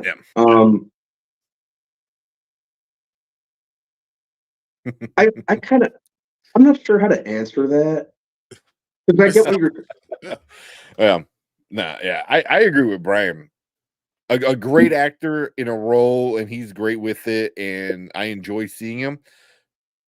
But when you need a like as a casting as a comic book character, like Ryan Reynolds is a better casting. Ryan Reynolds is a perfect Deadpool. A better casting. Chris Hemsworth is a great Thor. Hot on Thor. Even Chris Evans. I didn't think Chris Evans was going to be a good Captain America. I'm like, what? This guy's goofball. Like, and he crushed it. He was because he looked the part. Gave him blonde hair and he looked the part, and he's a good actor. Robert Downey Jr. Same thing. Robert Downey Jr. is Tony Stark. You kind of forgot about it because Robert Downey Jr. has been out of the spotlight for so long, and he was doing a bunch of different genre movies, but at the end of the day, it's like, oh no, that's who you are. Like those are good castings and they're great actors. Hugh Jackman, I think, only is a great actor. I don't know if it was a good casting. He might be a better actor than any of those other castings. He might be the best actor, and he's able to carry things just because how charismatic and great at everything he does. Yeah. But I don't think it's a great casting overall. Patrick Stewart, that's a perfect casting. You couldn't get any more spot on if you tried. The X-Men casting as a whole was always kind of odd to me because you had spot on casting like Patrick Stewart. You had good casting where the actors made it work like Hugh Jackman, and then you had like, what the hell are they doing? Well, you got Halle Berry like Halle Berry as Storm, Anna Paquin as Rogue. As Rogue, I'm like, what? You know who Rogue is? No disrespect to these people as actors, but like, what the hell was Singer doing with some of the casting? No, Halle Berry's an amazing actress. Anna Paquin, amazing actress. You know what I mean? But they didn't fit those roles. And no idea would you ever say Halle Berry's African? Yeah, Kenya. And neither did they, because they just inexplicably made her drop the accent in the sequel. Yeah, don't worry about it. Yeah, no one cares. But I mean, that's a whole nother conversation when you go to going back to that Disney proxy war, the dude who owned Marvel, really, and he's the one who sold Marvel to Disney. He didn't like any of that shit. He's like, we don't need black characters. No one wants to see that, Exactly. So I'm sure if I look into it, he had a lot to say probably to Halle Berry not having an accent. Or a lot of lines in the first place. Like she had one stupid line and then talked maybe a handful of times in the And 3 then took movies. 45 minutes to try and power up herself. Yeah. Mhm. Like starting out, by the end of the movie, you'd be ready to go. Exactly. Lightning bolt. That's it. It's literally like they're turning the little crank to get Yeah. it going. Yeah. James Marsden. I think James Marsden was a Was it really good casting for Cyclops. They just ruined that character, but he was Cyclops. Like that was Yeah, he was a great casting choice for that role, and he's a good enough actor where he really could have been great in that role. It's just Hey, Kelsey Bryan Singer Grammer, hated the character. Kelsey Grammer. Mhm. Again, if that's perfect not casting. perfect, I don't know. Yeah. Yeah. What was wrong with Hallie as Storm? A lot. A lot. Brian or Brandon, Do you want me to Brandon, get started? Do you Brandon, want me to get started, bro? Brandon, please just do me a favor and just go get an X-Men comic book. It doesn't matter which one, and you'll see why. But even the cartoon, X-Men 97, they even if you just seen just this X-Men 97 stuff, you'll see why Storm is such a badass. You know, Yeah, But not even that. Aurora is a Yeah. African princess, a goddess. goddess Mhm. from Kenya. Like, So Come when on. you ask, when you ask what was wrong with Halle Berry as Storm, Brandon, a better question is what wasn't. That's a good one. Ironically, the one most wanted as Storm got the African Queen role in Black Panther. Yeah. yeah, Yeah. everyone Angela wanted her. Everyone said Angela Bassett should be Storm. She would have been awesome too, especially for that time. Oh my God, that would have been so good. Oh, Good. Don't skip over my comment. Over my oh my god comment. Is that what the one? What did I miss your oh my god comment? Or was it? Oh no, here. Oh my god, I I see just that. caught that in the bar. It was bone Bone claws. calls, and then the field was metal. Was it? Shit. And so I when you closed- went back, you saw it. Yeah. I didn't even notice that. I didn't even notice that. See if I can- Yeah, bring that because I was getting I closed mine out, which was actually Yeah, I was like, yeah, I'm bad. glad you did. I did not know that. And then shout out to viewer Drew. Excellent news. My channel is at 949. Bro, Very nice. go check out viewer Drew. He is super awesome. And I if you follow him, he always shouts out a bunch of other channels on his community posts. And you do not disappoint with your shout outs to other people. So he's awesome for the community, awesome reviewer. Viewer Drew is definitely a guy that you need to be going and watching. So congrats at 949. 51, man. 51 more. You get 1,000, dude. That's super cool. Congrats. No, they're metal. Are they? They look metal. Yeah, those are. Yeah, those are. Yeah, that's metal. This scene though, I like because like he's like, oh, unless you want to breathe through your forehead, which is super a cool line. But then he like puts his head to the gun and like smiles. And I was like he knows he's like, okay, like we're gonna have it out right now. Like because he's like, you're not afraid of me, so yeah. Their relationship is so cool, like in the comics, and then like kind of what Brandman said, like them being friends and both being great actors and them enjoying playing those roles that they, especially, Hugh Jackman played Wolverine for so long. He enjoys being that character. Obviously, Ryan Reynolds loved being Deadpool. He That was a pretty much passion put his project. career, he put his career on the line for Deadpool. For Deadpool, yeah. Yeah, and so these guys love being these characters, and I mean, he is a billionaire. Come on, he is Canada. he is Canada pretty much at this point. I probably get moving on. Have you guys do a review real quick. Some of my friends have been telling me that they feel that the month of April so far has probably been the best month of movies releases. Do you guys agree, or you feel like the 3 other months were better? Only thing that was good was Dune that really did amazing. I feel like there's a lot more here that we've got in April that has been pretty good. Yeah, better movies in April, but box office wise, was better in March. March because March was Godzilla, Dune. yeah. March had like every weekend in March was like Oh, I don't know. Actually, I'm saying March is better because you got Godzilla, yeah, Dune, Kung Fu Panda 4, Ghostbusters. Ghostbusters Frozen Empire. That's 4 of the top. What was it that 1, 2, 3, 4 of the top 5? Yeah. Each one of those movies had 45 million opening weekend or more, and Each one of that's those crazy. movies did over $176 million. Yeah. So March has some great ones, but April has some fun movies though. Abigail, I want to see Abigail. I heard that's great. So On Gentlemen in Warfare, I want to see that. so good. Civil War was actually pretty Civil good. War I was wound up very. watching it again.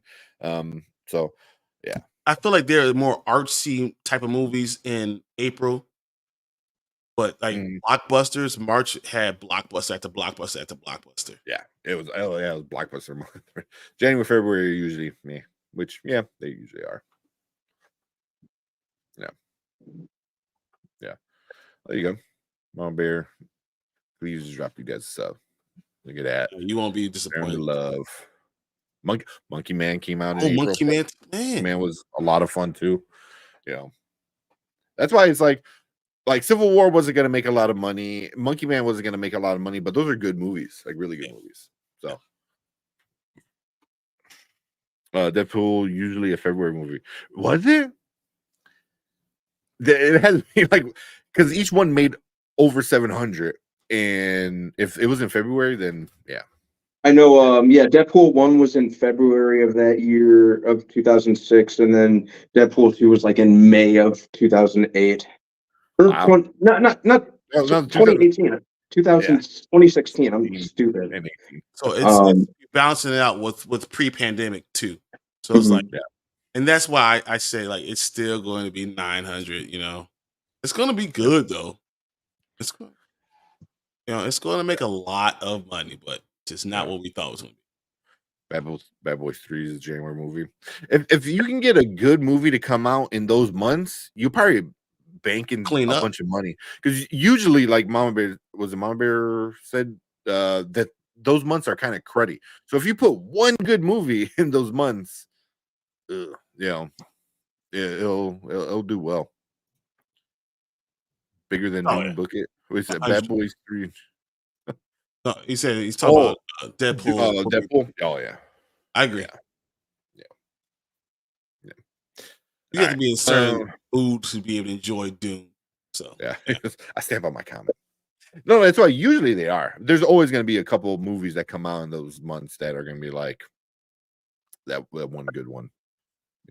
Because you got to figure a lot of good movies want to come out later, the second half of the year, to be in that Oscar. Well, I mean, anything comes out this year is going to be Oscar contention, but usually you want to wait towards the end of the year to be recent. Was it recency bias? Biased, yeah. So it's like the last thing you remember. But even Everything Everywhere, I think that came out March, I think, yeah, that year. And it wound up winning all the Oscars. So, it's not always the case, but usually the case. All right. All right. Hello's funny. I know. Megan was such an expectation because January is usually boring. Yeah, Megan was awesome. Megan was so much fun. Where you stay where the tribal chief tells you, please get out of here. She's been off this island, guys. No. Yeah. Anyone excited for the new Alien movie? Yeah. I want to see it. Yeah. Throwback to the old stuff. All right. I'm gonna let you guys review the Abigail. And then we'll watch one more trailer and then probably call it a night. I mean, that's all the time we have. Yeah. Yeah. Well, I figured we were going to talk Deadpool a lot, so we did. Yeah, that was going to be a big topic. Yeah. Just the comments alone. That's where it's at. All right. You wanna? I'll probably back out altogether on this one. And I'll just sit in the backstage until you guys are done. He wants to make sure that he doesn't hear all of our complaints and or good parts. So yeah. Nah, I'm gonna listen, obviously, but are you gonna review Fallout? Yes, I gotta. Yeah, I gotta finish it. It's really good so far, man. I got 1.5 episodes left. Yeah, we'll probably Thursday we'll review it. I figure we'll do like a If whole we have any season. time, unless X-Men goes, we just blows up the entire TV, so it might. just ends everything. Oh man. All right. You want to run this one, Brian? Yep, I got it. All right, and I'm gonna back out for a little bit. I'm gonna get some water and stuff. All right. Go. All right, B. That means you got to pay attention. I'm in. All right, here we go. I'm gonna do the transition, and I'll introduce it. I'll read the stuff, and you go first. Okay. Cool. All right. Maybe. And welcome back. We're part of the Spoiler Kings. I'm Brian the Grizzly with Brand Man Brandon. We're here to talk about Abigail. We're gonna do a movie review on this movie that came out last weekend, which is pretty awesome. But first, I'm gonna read a quick synopsis about it, and then we'll go through our likes, our dislikes, and we'll rate the movie. So here we go, real quick. Yeah, but here's a group of would-be criminals kidnaps a 12-year-old daughter of a powerful underworld figure, holding her for ransom in an isolated mansion. Their plan starts to unravel when they discover the young captive is actually a bloodthirsty vampire. That's a great synopsis. Yep. I think that pretty much sums it up, huh? Exactly. What did you think about the movie? What are your likes, man? Holy crap. This movie was like crazy entertaining. I think if I had to like describe it, it's basically like Reservoir Dogs meets From Dusk Till Dawn. Little bit of Fright Night in there.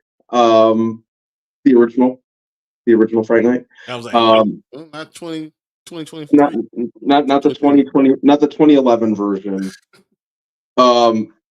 Yeah, very entertaining movie. From the Radio Silence guys who did Ready or Not and the last two Scream movies, which were all movies that I really enjoyed.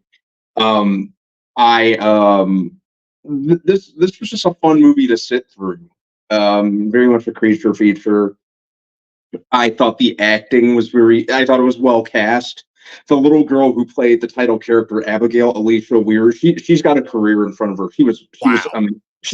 Amazing. Oh, like, the only other thing I saw her in was like the Netflix version of Matilda from like a year and a half, 2 years ago, which she was also good in. But I mean, a 15-year-old girl that in playing a little girl, but just doing it, she did it so well innocently. It was so cool.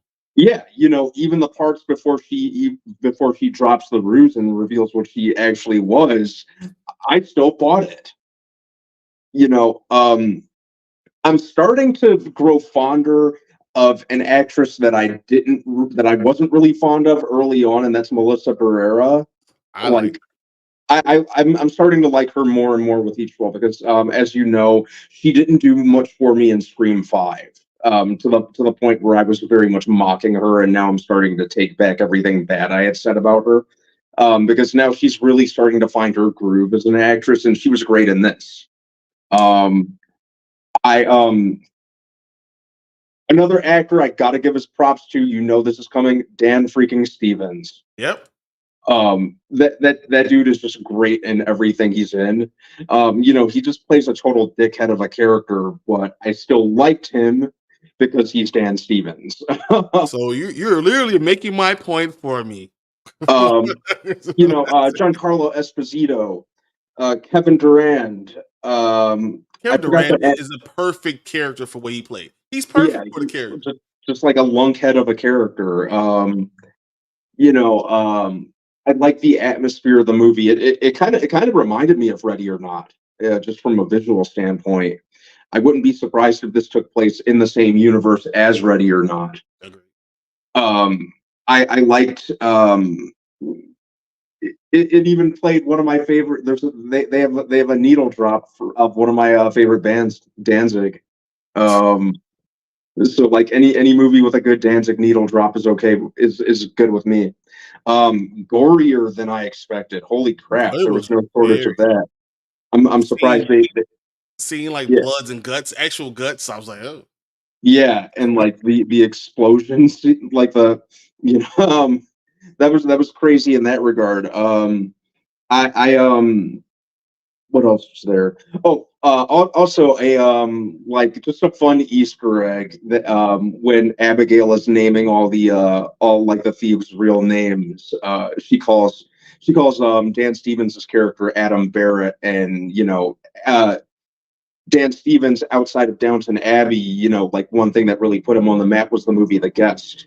And the director of that movie was named Adam Wingard, and then the writer is Simon Barrett. So Adam Wingard, Simon Barrett, Adam Barrett. I thought that was cool. Um, I liked, I know we talk about Catherine Newton a lot. Liked her character. The punk I'm sorry, the punk rock look was just she was it was just doing it for me. It was just doing it for me in this movie. I like I'm very fond of her as an actress too. Like I said, the only thing I didn't really like her in was Quantumania, but I thought this was a role that suited her, and you could tell that she had a lot of fun. And I'll respect any actress who's like down to do weird shit like that, and she was same with Dan Stevens. He's down to do like weird roles like this. So, but yeah, I know I'm rambling, but overall, very fun time. It's a movie that really understood what it was, and it went all in. all right. I liked it. The movie, as I said, you said it was a fun time. Uh, a lot of jump things that had you laughing. People were laughing loudly, audible laughs throughout the entire movie. So I knew what it was. Uh, when you say Alicia Weir was so good, she was amazing.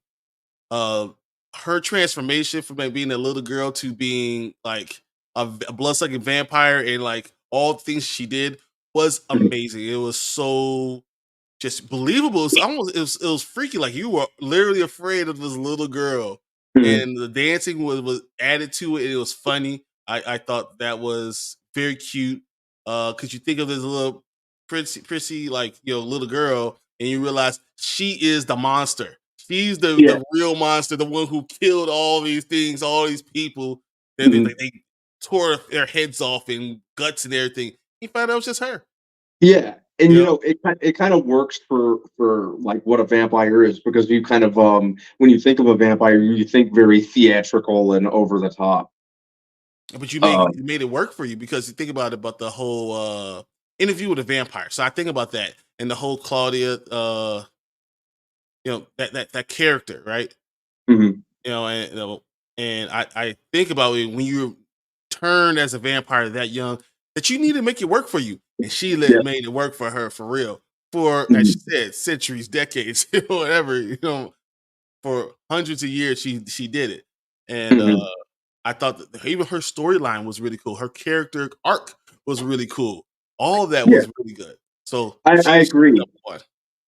There was something kind of endearing about the movie too. She was just trying to gain her father's love. Exactly. You And know. everyone understood it. Everyone understands it. So I Mhm. thought that was good. And then Lisa Barrera, I think she did amazing. I believed everything about her. I believed her being the mother. I believed her trying to have that redemption and willing to do whatever you could do for your kids. You know, that Mhm. that thirst to do it. It's amazing. Um, I love it. I loved her character. I thought that she was perfectly portrayed. And then Dan Mhm. Stevens was such an asshole. It was fun to see him do it, and he did a great job at it. Yeah, You he know, is. Yeah. that's what he does. And then we said Kevin Durant. It's the same thing. Like it was a character that he was perfect for. Mhm. Yeah, So what is that? just a What, lunkhead. but what does that leave us with, right? Angus Cloud as Dean was awful. But the character was also awful, And right? imagine if he were, no disrespect to Angus Cloud, R.I.P. man, loved you on Euphoria. Um, Imagine if he was the main character. It was just Imagine if we it was Imagine if we had interesting. to endure him the entire movie. But you know what was funny? Like it wasn't funny, but it was real nice that they did it. The tribute at the end of the movie. Mhm. They talked about it. They said that. I gotta say, and Catherine Newton, I said, is the second worst character in the movie. As much as you can say all the great things about her, and I loved her and Lisa Frankenstein. I think that she actually did a great job. I don't think the movie was good. I liked her, and I think that she has a genre that works. If Tim Burton was big right now, she would Mhm. be in every movie that he did. You know, Mhm. she's that type of genre. I don't think she did a great job. I didn't like her character as much because it was a snot nosed kid who's trying to rebel against their family. It had no layers. It had nothing. It was just what it was. Which sees what you get. So Mhm. I thought that could have been better. But overall, this movie was just fun, a great time. Uh, Mhm. and I think it's going to have legs. This is one. It's horror, but it's more of a thriller, and it's going to really go by fast. And people are going to word of mouth. I think it's going to really push this movie to do it much better. Even in the Yeah, second week. it's definitely gonna have legs, and the radio silence guys, they're really making a name for themselves very quickly. Um, they've everything that they put out, I've liked. And yeah, I think it's gonna have legs, especially at this point in time before like summer season like really ramps up. Yeah, I agree about it having legs. It already has kind of legs now. People are talking about it like how good it Mhm, really was. So my question mhm. is, what bad parts did you see? Because I kind of talked about some of that, but what bad things did you really have? I think it kind of lost some steam in the third act. Um, it kind of you can kind of tell maybe they hit a wall in terms of where they should go with it. So where they went with Dan Stevens' character kind of seemed obligatory, and even with Giancarlo Esposito's character, Yeah, you saw kind of that coming a mile away. yeah, it seemed obligatory, and maybe they just hit a wall. Yeah. Um, entertaining enough to watch, but yeah, you could tell maybe they kind of went a little creatively bankrupt near the end of it. Um, I I agree with think you. I think anything after the whole idea of when Abigail took over Kathy Newton's body, everything mhm, after that was just like downhill from there. yeah, After her body explodes, mhm, there was nothing, anything else with her that was, in this movie that was really like unbelievable. Everything else mhm, I kind of saw coming, and mhm, then them teaming up going against Dan Stevens was pretty cool. yeah. Side note with Abigail, Alicia, we were taking over what other character's name? Sammy or Catherine Jessica, her body. That like her transitioning into a vampire was straight out of From Dusk Till Dawn. Yeah, it was. You know, It like was even exactly. yeah. Um I thought y- about I did think the whole scene when they're like, I got bitten, and she went to the sunlight and she didn't blow up, and then like yeah, 5 minutes later she's about to blow up. yeah. And you're like, oh crap. But yeah, that's what I'd say. Was like one of the biggest things. I also think that I kind of I've seen a lot of people say, oh, the movie would have been better, if they didn't give away what Abigail was in the trailers, but I kind of felt like they had to. Yeah. Otherwise the movie wouldn't sell. It would have like shot itself in the foot. So I'm not sure what people really wanted in that regard, because if they didn't give away that, it would have it wouldn't have the legs that it currently has. Uh, Um, as far but as me for bad, they got rid of characters unexpectedly, but that's not, I mean, really a bad thing. mhm, Um, I think the story was a little bit missing. Like you could have given more of a story. I love mhm, seeing the movies that have one scene, one place, that everything's in this one place. me too. I thought that was really cool. Mhm, number one complaint is why the black guy can't make it, man. Why he gotta die? Why he gotta die so early? Early in the movie, he's out. But I mean that's not a real complaint. Mhm. It And was he seemed good. like a competent character too. I He, would have liked he to was have too seen good. more of him. It was too good. He was too good of a character. Semper Fi. Mhm. When Yeah. him, okay, he could handle himself. So you gotta get rid of that guy early. So I Mhm. understood what happened. I I don't have a lot of complaints about this movie. No, It was fine. it It was was fine. yeah. I had a fun time watching it. I also I know I mentioned Fright Night as like a as a as kind of a vibe I got from this, and I think that kind of relates to what you said with it being in a single location and the house. Because one thing that I always liked about the original Fright Night, and you know how fond of that movie I am, The I house is a liked that character. the house felt like a character. Yeah. You know, so and I felt the same way about this. The house very much felt like a character all its own. But All right, with I really enjoyed this. that being said, because you really enjoyed it, let's rate it. Okay. We're the Spoiler Kings. We actually rate movies a little bit different than everyone else. We don't give you a number, give you more of a now, later, or never. Mhm. Now means drop what you're doing right now. Go watch it. Later means you can wait till it goes on the streaming. You see it whenever it comes on TV. Never means if it ever's on your TV, just throw out your whole TV, get another one, start all over. You just go on to the sunset and we'll worry about TV again later. So now, later, never. What do you feel about this movie, Abigail? Oh, I can very comfortably give this a now. Um, this is a good fun watch in the theater, especially with others. I saw it AMC Dine-In over here. Like the theater it was a full house. Everyone was having fun watching this. So if you do see it in the theater, try your best. Hopefully you see it like with others in the theater. Everyone was getting into it. It's just a very fun watch in the theater. Yeah. I'd say I think there's certain horror movies that you need to experience in the theater. This is very much one of them. Horror comedy, good blend of the two.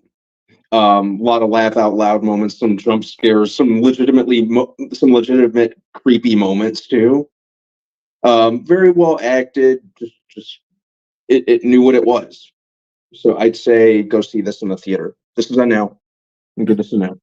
I enjoyed the movie. I thought it was a real cool date night movie. Mhm. We already talked about the characters, talked about the acting, talked about the story. Could have been a little bit better. But overall, I give this a now. I think this is a very good date night movie for adults. It's a fun time for adults. And I think you wouldn't be disappointed by going to go see this movie. And it's continuing the run of movies that we're getting in April. Mhm. So I like Civil War. I like Abigail. Legitimately, I love that movie too. So like all these movies that were coming out and been fun. This is probably the funnest time I've had in a while. So it's definitely a now for me. Yeah. Right. And I'm gonna let's look at the Rotten Tomato score. Where do you think it ranks? Perhaps like a 80, 81 maybe. All right. So the tomato meter is at 85%. So Oh, all the critics mhm. enjoy this movie too. 85%. What do you think that the audience score is? Maybe a little higher, like a 95 maybe. 87% for the audience score. Most people Mhm. really enjoy this movie, all the jump scares, and it's just a smart movie. So I think they're agreeing with us. We're saying this is a now movie. If you haven't seen it, this is your time to go try it out, check it out. Take your wife, take your girlfriend, take your boyfriend, whoever it is, go out and see this movie and enjoy. Just have a good time at the movie theaters. Because at the end of the day, that's what it's really meant for. All right. All right, guys. So this is what we think about it. If you guys are watching right now, please comment. Let us know what you guys think about Abigail. Did you enjoy it? Do you think it's a good movie? Do you think it's a now movie? Or would you rate it something else? So let us know. Tell us in the comments. Please like this video. Share it to everyone else you guys see. And we'll be back for some more reviews. So see you later, guys.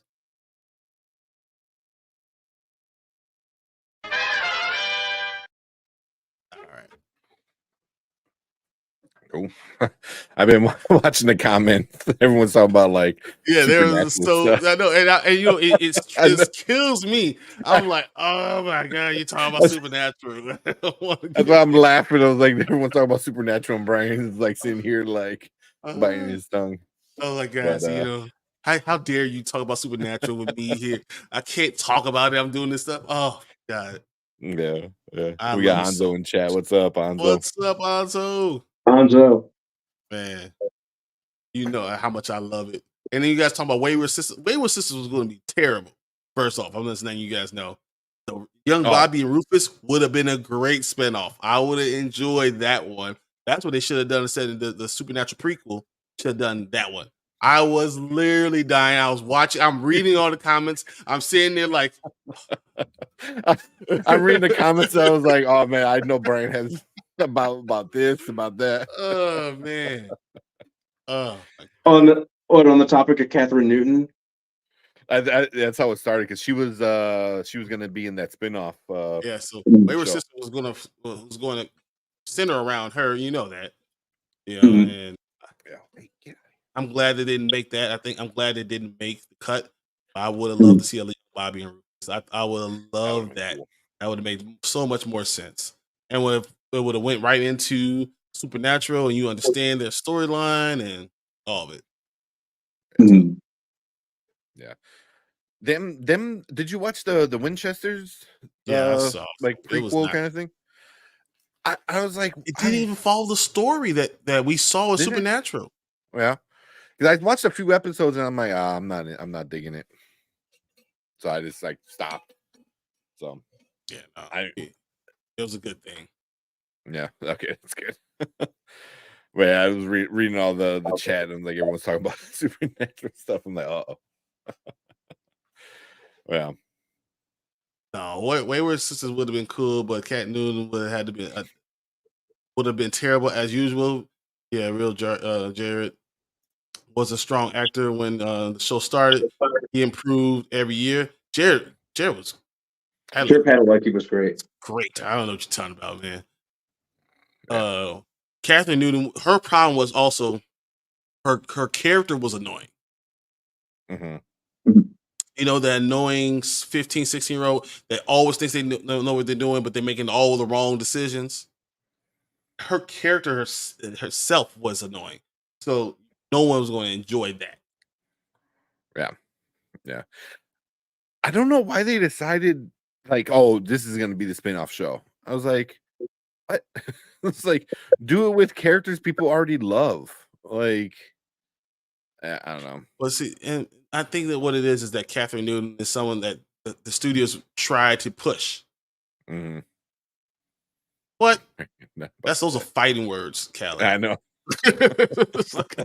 I've watched every I was episode. Gonna say show your things, but you don't I don't have your my stuff with me. Yeah, I have my IDs. I have it all. Oh, I have my laptop that has the tattoo on it. I have I have so much stuff. Oh, wait, hold on. I got something that I'm going to give you, but I'll show you right now. Okay, cool. Literally, no. If me and you got on a podcast, we will talk Supernatural and Harry Potter, and we'll be on for 6 hours. Seriously. So I got this in Luke. It's Luke. I got it from you have baby. Yeah. Oh my god. So it was a Loot Crate exclusive. It's a it's a little Hot Wheel. It's nothing big, but yeah. I can't believe you got baby, man. That's awesome. I saw it. I was going through all my stuff. I'm like, oh, I gotta give it to Brian. You'll enjoy it more than I would. So yeah, but it's a nice little die cast. That is really nice. That's awesome. Yeah. So I have a water bottle and with the tattoo. I have my whole laptop. Like while I'm doing work, I pull my laptop up and have the whole tattoo right there. Kelly says, "Bro, Jared is my guy, but Jensen was leading that show at first. Jared was acting crutches. You could see how green he was. Time for a rewatch. I don't have to rewatch it. I watch it all the time. I literally continuously are watching episodes of Supernatural I watch TNT every morning, and then I wake up at 5 o'clock in the morning. I don't look for other stuff. I know Supernatural is playing because it played from the previous day, so I watch that again too. and I have all the seasons. I don't have to rewatch it because I watch it all the time. Yeah. I know, but I agree with Kyle. Like Jared, like he was very new to it all. He got better as it went along. Also, but I think them two as just characters they've been playing got better. They got better. But the together. character that But Jared Jensen played Ackles was always awesome. But the character that Jared played, once again, it's hard for a young person to play a naive person. And that's what he was playing. A naive person that had to be a little annoying because he walked away from the family. Jared was always the older brother, always entrenched in it, could always be that one character. And he felt, and Jensen said that it wasn't challenging enough for him at all because he was very one-dimensional. So like you're talking about this great acting, he wasn't. It was very one dimensional. The character was. They eventually fleshed the character out and gave him a lot more. When we talk about Lisa and Ben, when we start, really getting into who he is, because he has a facade and then he has this other life that he really is. And then when you start talking about the mark and you really get into lore and all that stuff, it became better, became stronger. But as far Jared had a better storyline because first he's evil. He's wondering if he's evil incarnate. Are you the reason why your mother died? Are you going to leave Hell's Army? Like that had a better storyline anyway, and I thought that was more compelling. Who was the stronger rock? No question, Jensen is. I think Jared had a more of an opportunity to show his acting chops and actually do more. So, yeah, but also Jared came from he was doing some other. I mean, they were both doing CW. They're both doing like One Tree Hill. But but Jared was doing like Gilmore Girls and all Gilmore that. Girls, they're all they're both doing that stuff. Yeah, but they were doing like a soap opera, WB, kind of stuff like that, where you have to be like over the top and yeah, that was Supernatural. The only Supernatural episode I watched was the one with Scooby Doo. That was so fun. That was a great one too. That was a really fun episode. Jared got together by middle of season 2. I'd say about that time, yeah, he started to kind of hit his stride. I felt like they gave the character more because they were doing Monster of the Week every week. Everything was Monster of the Week, and then they finally got a storyline together, and then he could actually expand on his character, and that's when it took off. As I said, his character was better, for a while. I thought Dean overall is a better character because what they finally decided to give him after he went to hell, I think that then he had more layers. But Sam was a better character at the beginning. Just was. For the first 5 seasons, probably. 4 seasons, probably. Yeah, the episode of Scooby-Doo was amazing for Scooby-Doo's fan. Yeah, I agree. I died when Chuck almost ended Lucifer's daughter. Ended by Lucifer's daughter and Lucifer. Oh, yeah. His kids don't like him. That's great. You're not bigger Supernatural than my brother. We can fight, except the trivia. I'll do it. That'd be fun. We could do something like that. We could do something like that. That'd be fun. Like I would love to do that because I watch it so often. Like there's things that I forgot I remembered, and I see it and just being right back when I was where I was. Yeah, both great. Funny thing is Jensen auditioned for Sam's character. I know that was funny. He thought that he was he was going to get it too. Mm-hmm. Yeah, we could set something up like that. Different that would have been than what we got. Yeah. You know how long I thought that I thought Jensen was short. No, forever I thought Jensen was short, and had no clue. I was like, oh wait a minute, he's actually 6 feet tall. Well, just because Jared is like 6'2", he's taller. Like 6'4". So like him being that much taller, I just thought that he was short. I thought one was 6 feet, the other one was like 5'8". Nope, he's 6 feet tall. He's a legitimate 6 feet. Yeah, this is another thing. Funny thing is, Jensen and Jared have the same same year and month age difference as Sam and Dean. Mm-hmm. That's awesome. I did not know that. That is super cool. Jensen was way better story, more emotional, overprotecting a lot of layers that continue to peel. Where Sam's just a baby bro, antichrist thing that held him interesting till he found himself. I think Jensen wasn't better until he got past that only being the protective brother, and then he found himself because he had so many more layers of what because he had his own father daddy issues, right? He had his own like problems with connecting with women. You know, he always until you explored his other stuff instead of just being the big brother who always saved his baby brother, you really didn't get to expand on it. And even he said it. Jensen talks about like, you know, how he was so happy when he got to be evil Michael because he finally was able to expand his horizons and all that stuff. I thought that was really cool. So season 3 and 5 are still the best season, but season 11 is there too. The female guy was great. You're talking about God's sister? She's God's fine. sister. Yeah. She's fine. Oh my god. It's Fine. what's her name? She's in Mandalorian. Yep. She's the armorer. She's the armorer in Mandalorian. Yeah. Mama Bear says, I'm there for the trivia too. We can set something up like that. If there's Harry Potter trivia, sign me up. And yeah, Amara, God's sister. Yeah. Amara, that's right. Take my Ricky for his boy. He don't want that smoke. You didn't even know Amara's name. You called him the female god. So Misha 6 feet, Jensen 6'2", Jared 6'4". I thought Jensen was 6'1", but yeah, that makes about sense. Misha's 6 foot. He seems super short. Because like I thought he was gonna be like 5'8". Yeah. You know? Like he's next to guys 6'2" and 6'4". And then, well, just think about me and you with Marvin. Yeah, yeah. I feel super tiny next to Marvin. Let's see. Jensen was great at Smallville. Went on to be even better. Supernatural. 100% great. 100%. I forgot he was in Smallville. All those CW guys were all in shows. Say, hey, mooses on average are 6'4", not including antlers, and that's hilarious. Because Crowley called him moose all that time. That's hilarious.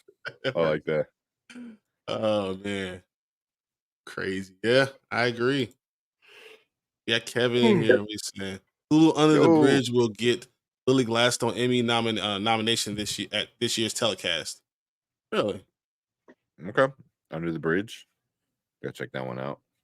I'm really interested in that, Kevin. I would definitely be checking it out too. Said I wanted more Elseworlds with Michael's suit. I wanted Dean as Michael for longer, and Jensen even said he wanted him longer, and he just didn't get it. You know, he said I thought that it was one of those times that I can, you know, extend myself and be more, and I didn't get to really get to be what I wanted to be and keep my acting.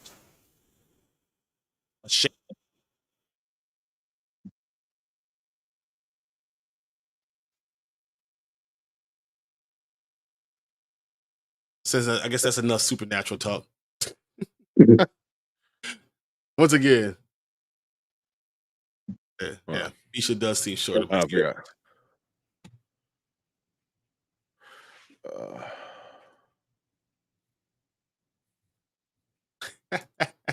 Yeah, but that Elseworld Michael's fine.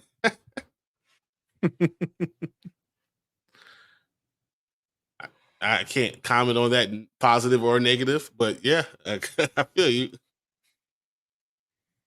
I'm trying to remember what the Elseworld was. It was this he was, you know, he was black.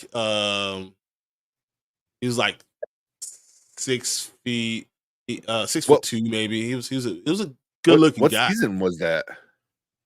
With Jack and their mom, we're in Elseworld, like 12. Because Amara brought back their mother in the end of 11, right? And in 12, the mom was there, and Jack was there, so maybe it's either 12 or 13. Okay. I still haven't seen the last season because I don't want it to end. So in my mind, if I don't ever watch it, it'll never end. So me and my I girlfriend did. gotta watch the Oh. last season, but I heard it's a pretty good ending. Yeah, You know, I was so I was crying, tears. I was like, yeah. yeah. But the last couple seasons are the only seasons I probably didn't watch a lot of. You know what I mean? Well, like every time I turn it on, it's always like early season. You know, I think the latest one I always see on like TNT or whatever is like season 10. You know, It and goes then through all of it. yeah, I'm sure it does, but yeah, we could definitely do a trivia, do some trivia stuff. That'd be super fun. So it's Yeah, I can 13. get it.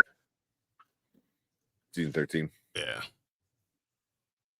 See if I can actually bring him. Excuse me.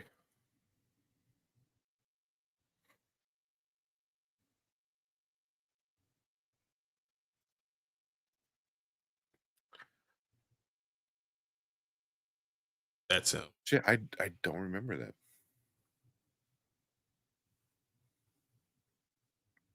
But that was after Amara and God leave, right? Yeah. So Amara is the one that brings back Sam Dean's mom. So Mary comes back, and yeah. she's there all 12, and then post 13. Okay. Yeah. Because because I know at the end of whatever season where Amara and God make amends or whatever, they, oh, he said, don't spoil it. Okay. No, it's been like a long time now. Yeah, it's been like years at this point. Since season 13, it's been like 9 years, bro. Like 10 years. Yeah. Yeah. But I haven't seen how it all ends. Oh man. Because 13, 14, and 15. 13 I've seen maybe once. I didn't go back to see it all. 14, I don't remember at all. And then 15, I didn't see. So I would definitely have to go back in and rewatch it.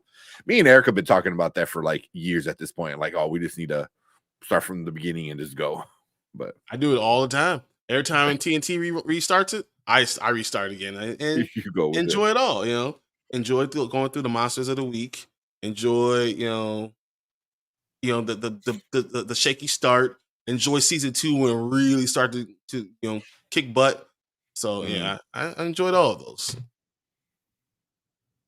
So I watched every single one. I have every episode now on DVD, or I'm sorry, on Blu-ray. Oh, nice. I do if I ever find Supernatural like on a good sale, I'll probably pick it up. Mm-hmm. It was at half price books for like $58. The whole series? Yep, the whole on Blu-ray? Yep. That's not bad. It wasn't not 4K bad at though. all. It was Blu-ray. I'll take Blu-ray. For a series 15 seasons, I'll take Blu-ray. Like I don't even think they did 4K. You said no, I mean the last season. I won't spoil it. Okay, I won't spoil it. Oh, the last season I won't spoil, but it's fun. The ending is fun. They can still do a reboot and they can still come and do more. They could. It's simple to do. Yeah, they always can do stuff like that. But yeah, I heard it's a good ending. It's not what they wanted. They wanted more people in the ending, and they just couldn't do it because of the pandemic. Because they had to isolate for months. Yeah. For months they had to isolate, and that's why they couldn't bring people back. And then being there for a month or two for one scene, just couldn't do it. So they came with a good ending that made sense for what we were doing. Yeah, Mama says the ending was honorable. Okay. Weakest season. That's a good question. It was somewhere in the middle. I want to say like somewhere like around 6. I don't know if it was 6, but somewhere around there. I just fell off and I stopped watching for a while. And then I remember coming back around season 9 or 10. I fell off around that season 6 somewhere. and then I'll kind of like watch recaps and stuff. I'm gonna say the weakest season is probably the one when Dean goes to purgatory and brings back, Yeah. brings back the vampire, and that whole storyline was kind of like, and Sam having that woman with the dog, and that was pretty weak. So what are we talking about? Talking about Supernatural. You guys want to watch the trailer, or you just want to probably call it a night? I got it up, so it's up to you guys. Oh, you got it up? Okay, sorry, kind of late. It's up to you guys. Sure. We got a couple minutes. We'll watch it. All right. Yeah. So I stopped watching when they had the Devil Son Jack. Jack means a lot to the ending. Oh, I don't remember that. Also, where Cass lost his powers. That was kind of weak, man. Yeah, you need I more remember that. I know. Yeah, you need Meg in that and Cass having sex with Meg, and it was kind of weird. Really. Oh man. Yeah, but I mean, 15 seasons is a long time for a show. Like insanely long. I mean, even after 5 or 6 seasons is a long time. So The Fresh Prince of Bel-Air lasted 5 years, 5 seasons. Yeah. I mean, a lot of things because by then it's kind of like people start getting bored or things start bad happening. But yeah, I look like The Witcher, 5 seasons, then they're done. You know what I mean? Like a lot of stuff gets 5 or 6 seasons. Yeah, that's true. Yeah. So, all right, let's watch this trailer and then we'll call it a night. Jack was trash. All right. Let's watch The Watchers. All right, welcome to the Spoiler Kings. My name is Tank Kramer. I'm Brandman Brandon, Brian the Grizzly, and we're gonna check out the official trailer of the new No, it's not M. Night Shyamalan. It is just one of the Shyamalans. His daughter.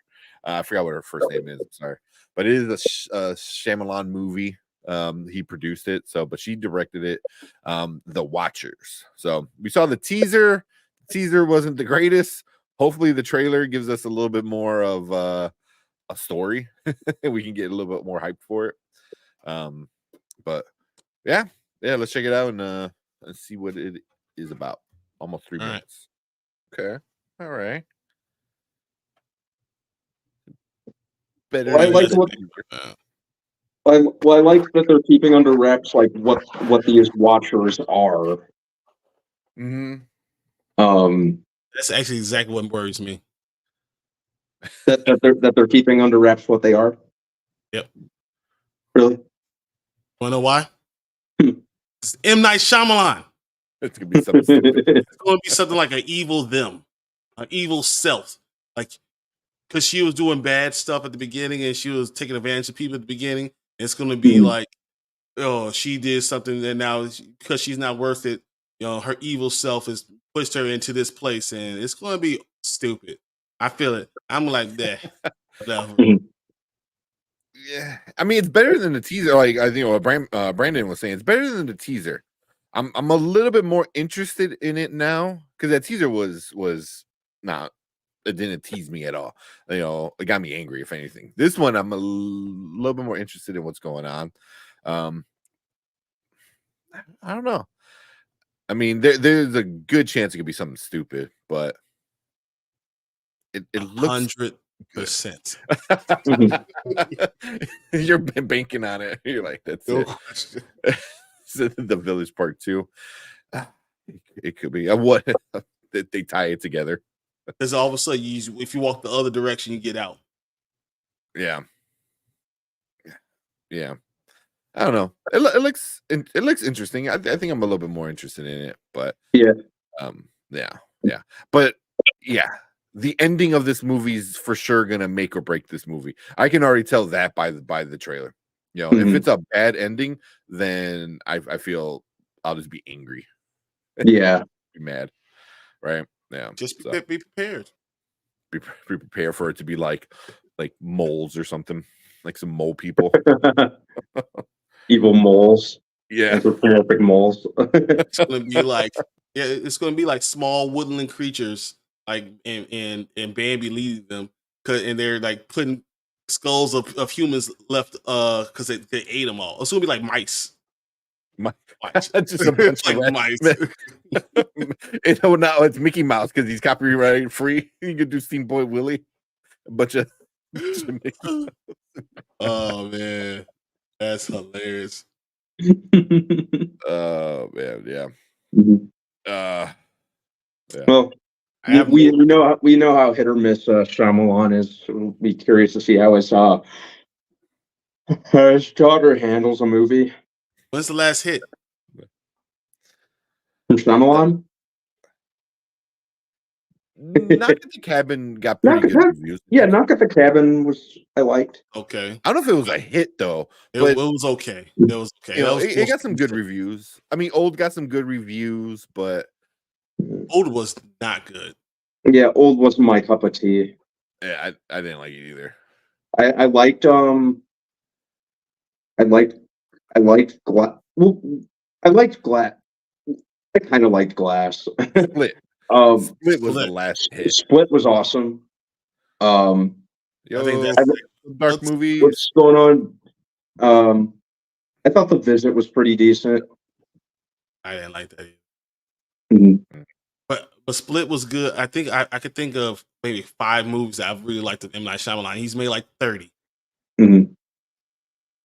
Yeah, well, Kyle liked the old, and so was Cabin. I thought Cabin was pretty good. Not gonna But, Cabin yeah. was good. Yeah, It was Glass it. was BS. Glass was trash after something like Unbreakable, and then you had Split, and then you're like, oh crap, is he gonna have a trilogy? And then he just completely fumbled Yeah. with Glass. Like, Yeah. oh, you were so close having a nice Glass trilogy, but- Glass could have been a lot more. That's why I like kind of stumbled when I was like, Mhm. Mhm. Mhm. Yeah, Jason said the same. Old, yeah. I didn't hate Old, but it just was like, it was not like Brian said, it wasn't my kind of thing. But Yeah. people like it. People like it. Yeah. Yeah. I mean, but this is his daughter, so maybe she's less twisty than he is. You know? All right. And You then know, when you find out it's the rabbit because they go into the hole, it's gonna be a rabbit mole, giant rap. Alice in rat Wonderland. type of thing. That's because they're mad because you're getting rid of the forest. And they have nowhere else to live, so Yeah. Yeah. Yeah. But I mean, this trailer got me. I'm not super hyped. Don't get me wrong. I'm like, oh my god, I can't wait for this. But it got me a little bit more interested than the teaser. Like, okay, For if it's a sure. good scary movie, I'll take it. I'll take it. But yeah, everyone in chat is just kind of dogging on different movies. Dark Movie said, so need to see those movies, the Split trilogy. 2 of them are really good. 2 of them are really good. Really good. Unbreakable is Unbreakable was awesome.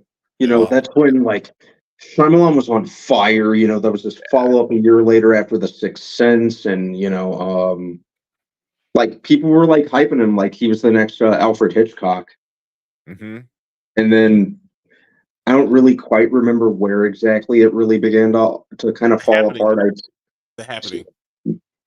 Or even earlier than that with Lady in the Water potentially, or The Village maybe.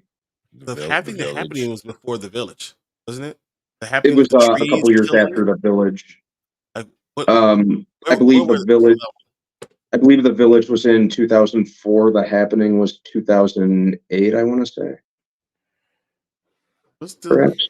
The Village was definitely earlier because I remember I hated that and I wanted to throw a chair at the screen.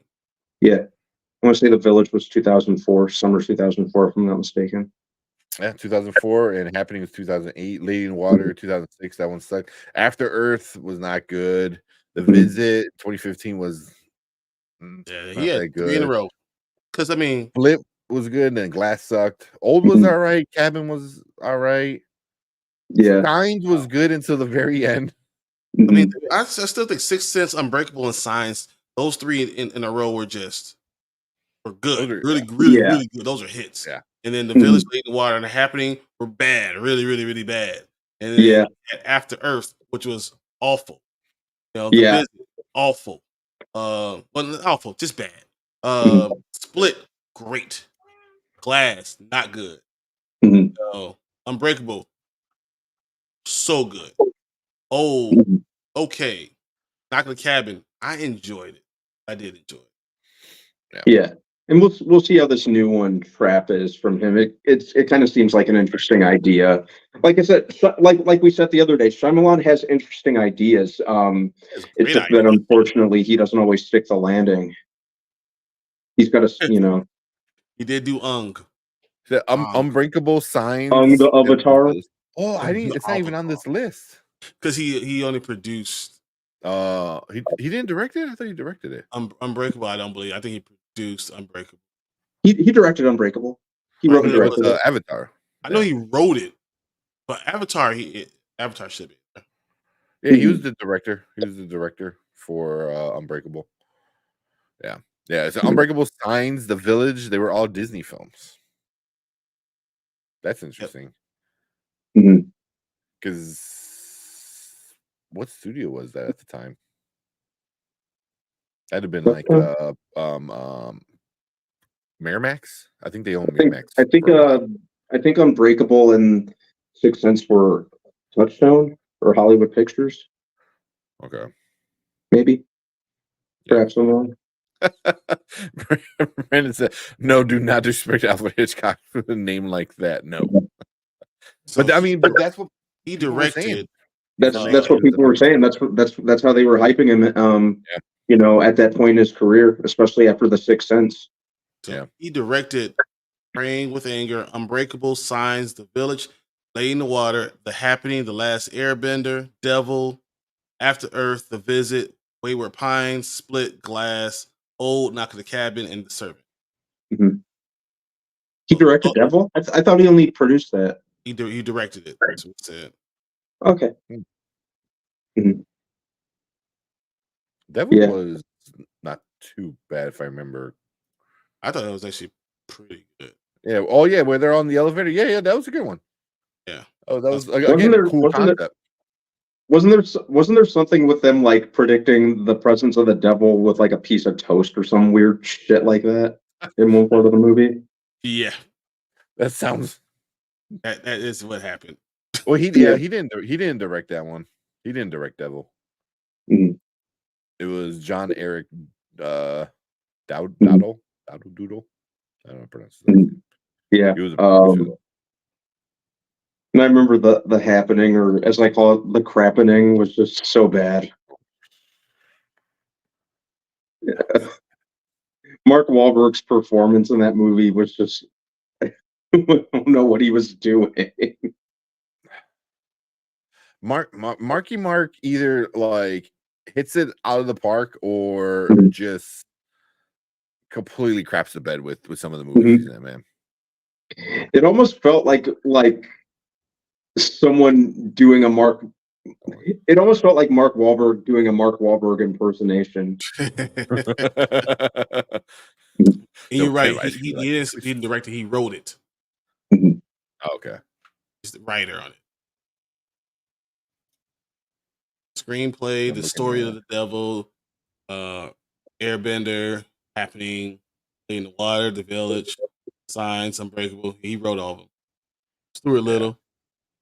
Stuart Little is actually a really good movie. I was Yeah, I surprised like when he wrote it. Yeah. Yeah, because I'm looking at his IMDb of all his director stuff. He directed 18 movies and 3 upcoming. Mhm. But Yeah, I would like this movie Trap to be good. It seems like a pretty interesting idea. I gotta hand it to Shyamalan. I like that he comes up with original ideas. Everyone's always like, "Oh, when are we gonna get original ideas in Hollywood?" Blah blah blah. But first and foremost, there are original ideas. You're just not watching them. Second, yeah, he's just got to stick the landing. Exactly. Can you imagine if let's talk about all the movies that are terrible? Are they really terrible, or are they just the third act is awful?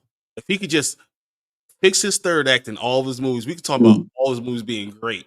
Just like Yeah. he always wants to have this twist, and the twist sometimes is just doing too much. About the mouse. Yes, the little mouse. Yep. Too little. Yeah. He sure did. That was a fun one. Jason misunderstood. I might have missed that. Speaking of Night Shyamalan, where did you guys put him as a director? Is he underrated director or overrated? I'm not sure I'd call him either because I think rated. Rated. He's very. I think the most apt description I can say about him is hit or miss. Yeah. You know, like some of the stuff he does is terrific. Some of the stuff he does is okay, and then other stuff he makes is just plain crap. I think he outthinks himself. He outthinks himself sometimes. Yeah. If he directed 18 movies, there's probably like 6 good ones, 6 bad ones, and 6 middle of the road. And the ones that are either bad or middle of the road, he outthinks himself, and it could have been pretty good. He's the Kirk Cousins of movie directors. I like that. That's funny. Yeah. Hey, he didn't do too many TV shows. He only directed 1 episode of Wayward Pines. Wayward Pines. Yeah. Everything else, he did a music video. Okay. And everything else, movie. So, yeah. But Sixth Sense has got to be one of the all-time classics. It just it put him on the map of like having this like twist at the end and stuff like that. It was pretty cool. But then he goes and does The Village. Village was so bad. You don't understand how angry I was. I was irrationally angry for no reason. Like there was no reason me to be that angry. No, oh man. At the end, once you find out what's going on, I got so pissed off. I'm like, because it was such I enjoyed the first part and even the middle. I'm like, ooh, what's going on? What is this world? What are these creatures that is attacking them and stuff? And then everything gets revealed. Bro, I almost flipped the table. I'm like, fuck this movie. Yeah. I was oh, this is so bad. The Village made me like audibly go, what the hell? Like it was and that was like the first one like with M. Night Shyamalan where I was like, seriously? You liked it a lot. I like The Village a lot. I'm shaking my head on you now. Now I know. Now I'm worried. But it had so much potential. Like it was such a good, scary movie, like all with her were, being was she blind and the happening was the same thing though. Yeah, the happening was great. You're like, why are people just diving off the fucking building? Like, what the hell is going on? And they're like, it's the trees. You're like, bro, really? Yeah. I think he can write his ass off. He just doesn't know how to end the movies, as Brandon said. Yeah. What music video? The twist? That's funny. Did he do like Andrew Day, like "And I Rise Up"? That was "And I Rise Up." Yeah. That one. Bear fans wish they had Kirk Cousins. Now, if you wish you had Kirk Cousins, that means you just only want to win at 12 o'clock and never eat after that. If Kirk Cousins is worth having, he wouldn't have been. The Vikings would still have him. Exactly. We're like, we'll do better somewhere else. We want to win. We don't want to win after 12 o'clock. Sometimes that's all. Yeah. All right. Cool. Let's get out of here, man. It is past because almost 12:30. Way past. Yeah. But appreciate all you guys, man. Everyone in chat. Always huge shout out to Mama Bear always being here, Kyle coming in, hanging out with us, Jason, Brandon, of course, Brandon Davis. We always appreciate you. Toby with dark movies. Kevin Davis. Who else was in here? Biggerford Anzo was in here for a little bit. Matt Film Show was in here. Viewer Drew, go check out Viewer Drew. We gotta get him to 1,000. So Cleese was in here. Please. And Jaras was in today. Oh yeah. Ross, we haven't seen him in a while, so appreciate you coming back and saying what's up. And then do one last shout out to our spoiler crew members, all the channel members. Mama Bear Arcta, I never call her by her full name. Bigger Ford Entertainment, Omar, the Dre Max Show, Zack Attack Reviews, Brandon Davis, the Road to Wisdom, Danny, and then we got Cleves. Thank you guys so much for being members of the channel. Thank you guys. We appreciate all you guys. We're gonna do I have some ideas for some members only kind of stuff. So we'll get you some more members only. I don't know like what y'all that. talking about. We got a basket coming. I'm moving. I have so many doubles. I'm gonna have a good basket giveaway. We will have it as soon as I get moved in. I'm gonna pull all that stuff together because I ain't got nowhere else to put it. So I'm gonna give it to you guys. It's gonna be real cool. It's gonna be really cool. Yeah, so we'll do a members only giveaway, which would be super fun. So Kyle, you need to come and check us out on our football show. So I'll be talking about that Dynasty Python. Yeah, we're definitely getting ready for that draft in a couple days. Because I don't know if Caleb is the savior. But come check out if you want to talk some sports, man. Especially football. Come check us out on Dynasty Python. I think the link is in the description. But yeah. And then finish this off real quick because I'm impressed with Brandon's shirt made it. There was a moment I thought the buds would pop when he stretched. They were holding like Hulk out. That's it. We gotta do that one day, man. Just have you sit there like just like Hulk out. Get you like a super like teeny shirt. Oh man. Like this weekend when we're at C2E2. That'd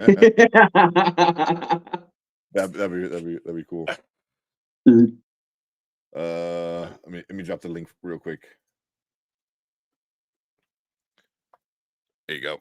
So that's the link to our sports show. Tuesday we do Bear stuff, and then Wednesday, Brian with some of the other guys, they talk about just dynasty football, fantasy football, and stuff like that. And then Sundays we do Sunday mornings, usually before kickoff, and we'll get into all fantasy stuff. And that's that's got to be that time of year, football, and we talk fantasy for like 2 hours before football.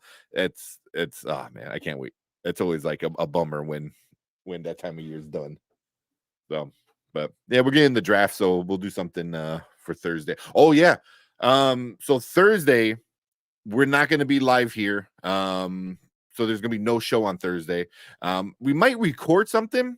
We're going to record a few things. That's what I was talking about. I wanted to do the comic books. I was telling you about those things. Yeah. We'll record something and release it Thursday night. But no live show Thursday because our Dynasty Pylon show is going to be live instead because the NFL draft is that night. Mm-hmm. Yeah, it's also Erica's birthday, so I'm just saying. I'm not going to be there. But it is my girlfriend's birthday, so we're gonna go out and we're gonna spend the night, have a good time. And have a good time. And we'll say happy birthday, Erica, because without you, we wouldn't have the show. So yes, you are essential to all of this. So thank you for letting us use him. Yeah, right at night. But yeah, so go check out Dynasty Pylon. We'll be watching, probably watching the draft. A watch party, so that's always a fun time. So yep. Like no one cares about the draft. I do. We do. Yeah. All right, but cool, let's get out of here. Appreciate all you guys. We will see you guys next Monday with some more movies and stuff like that. But make sure you guys hit that subscribe button and share all our videos, whatever stuff like that, all that good stuff. But thank you guys. Appreciate you guys. We will see you guys later. See you guys. Don't forget to like and subscribe. We're out here.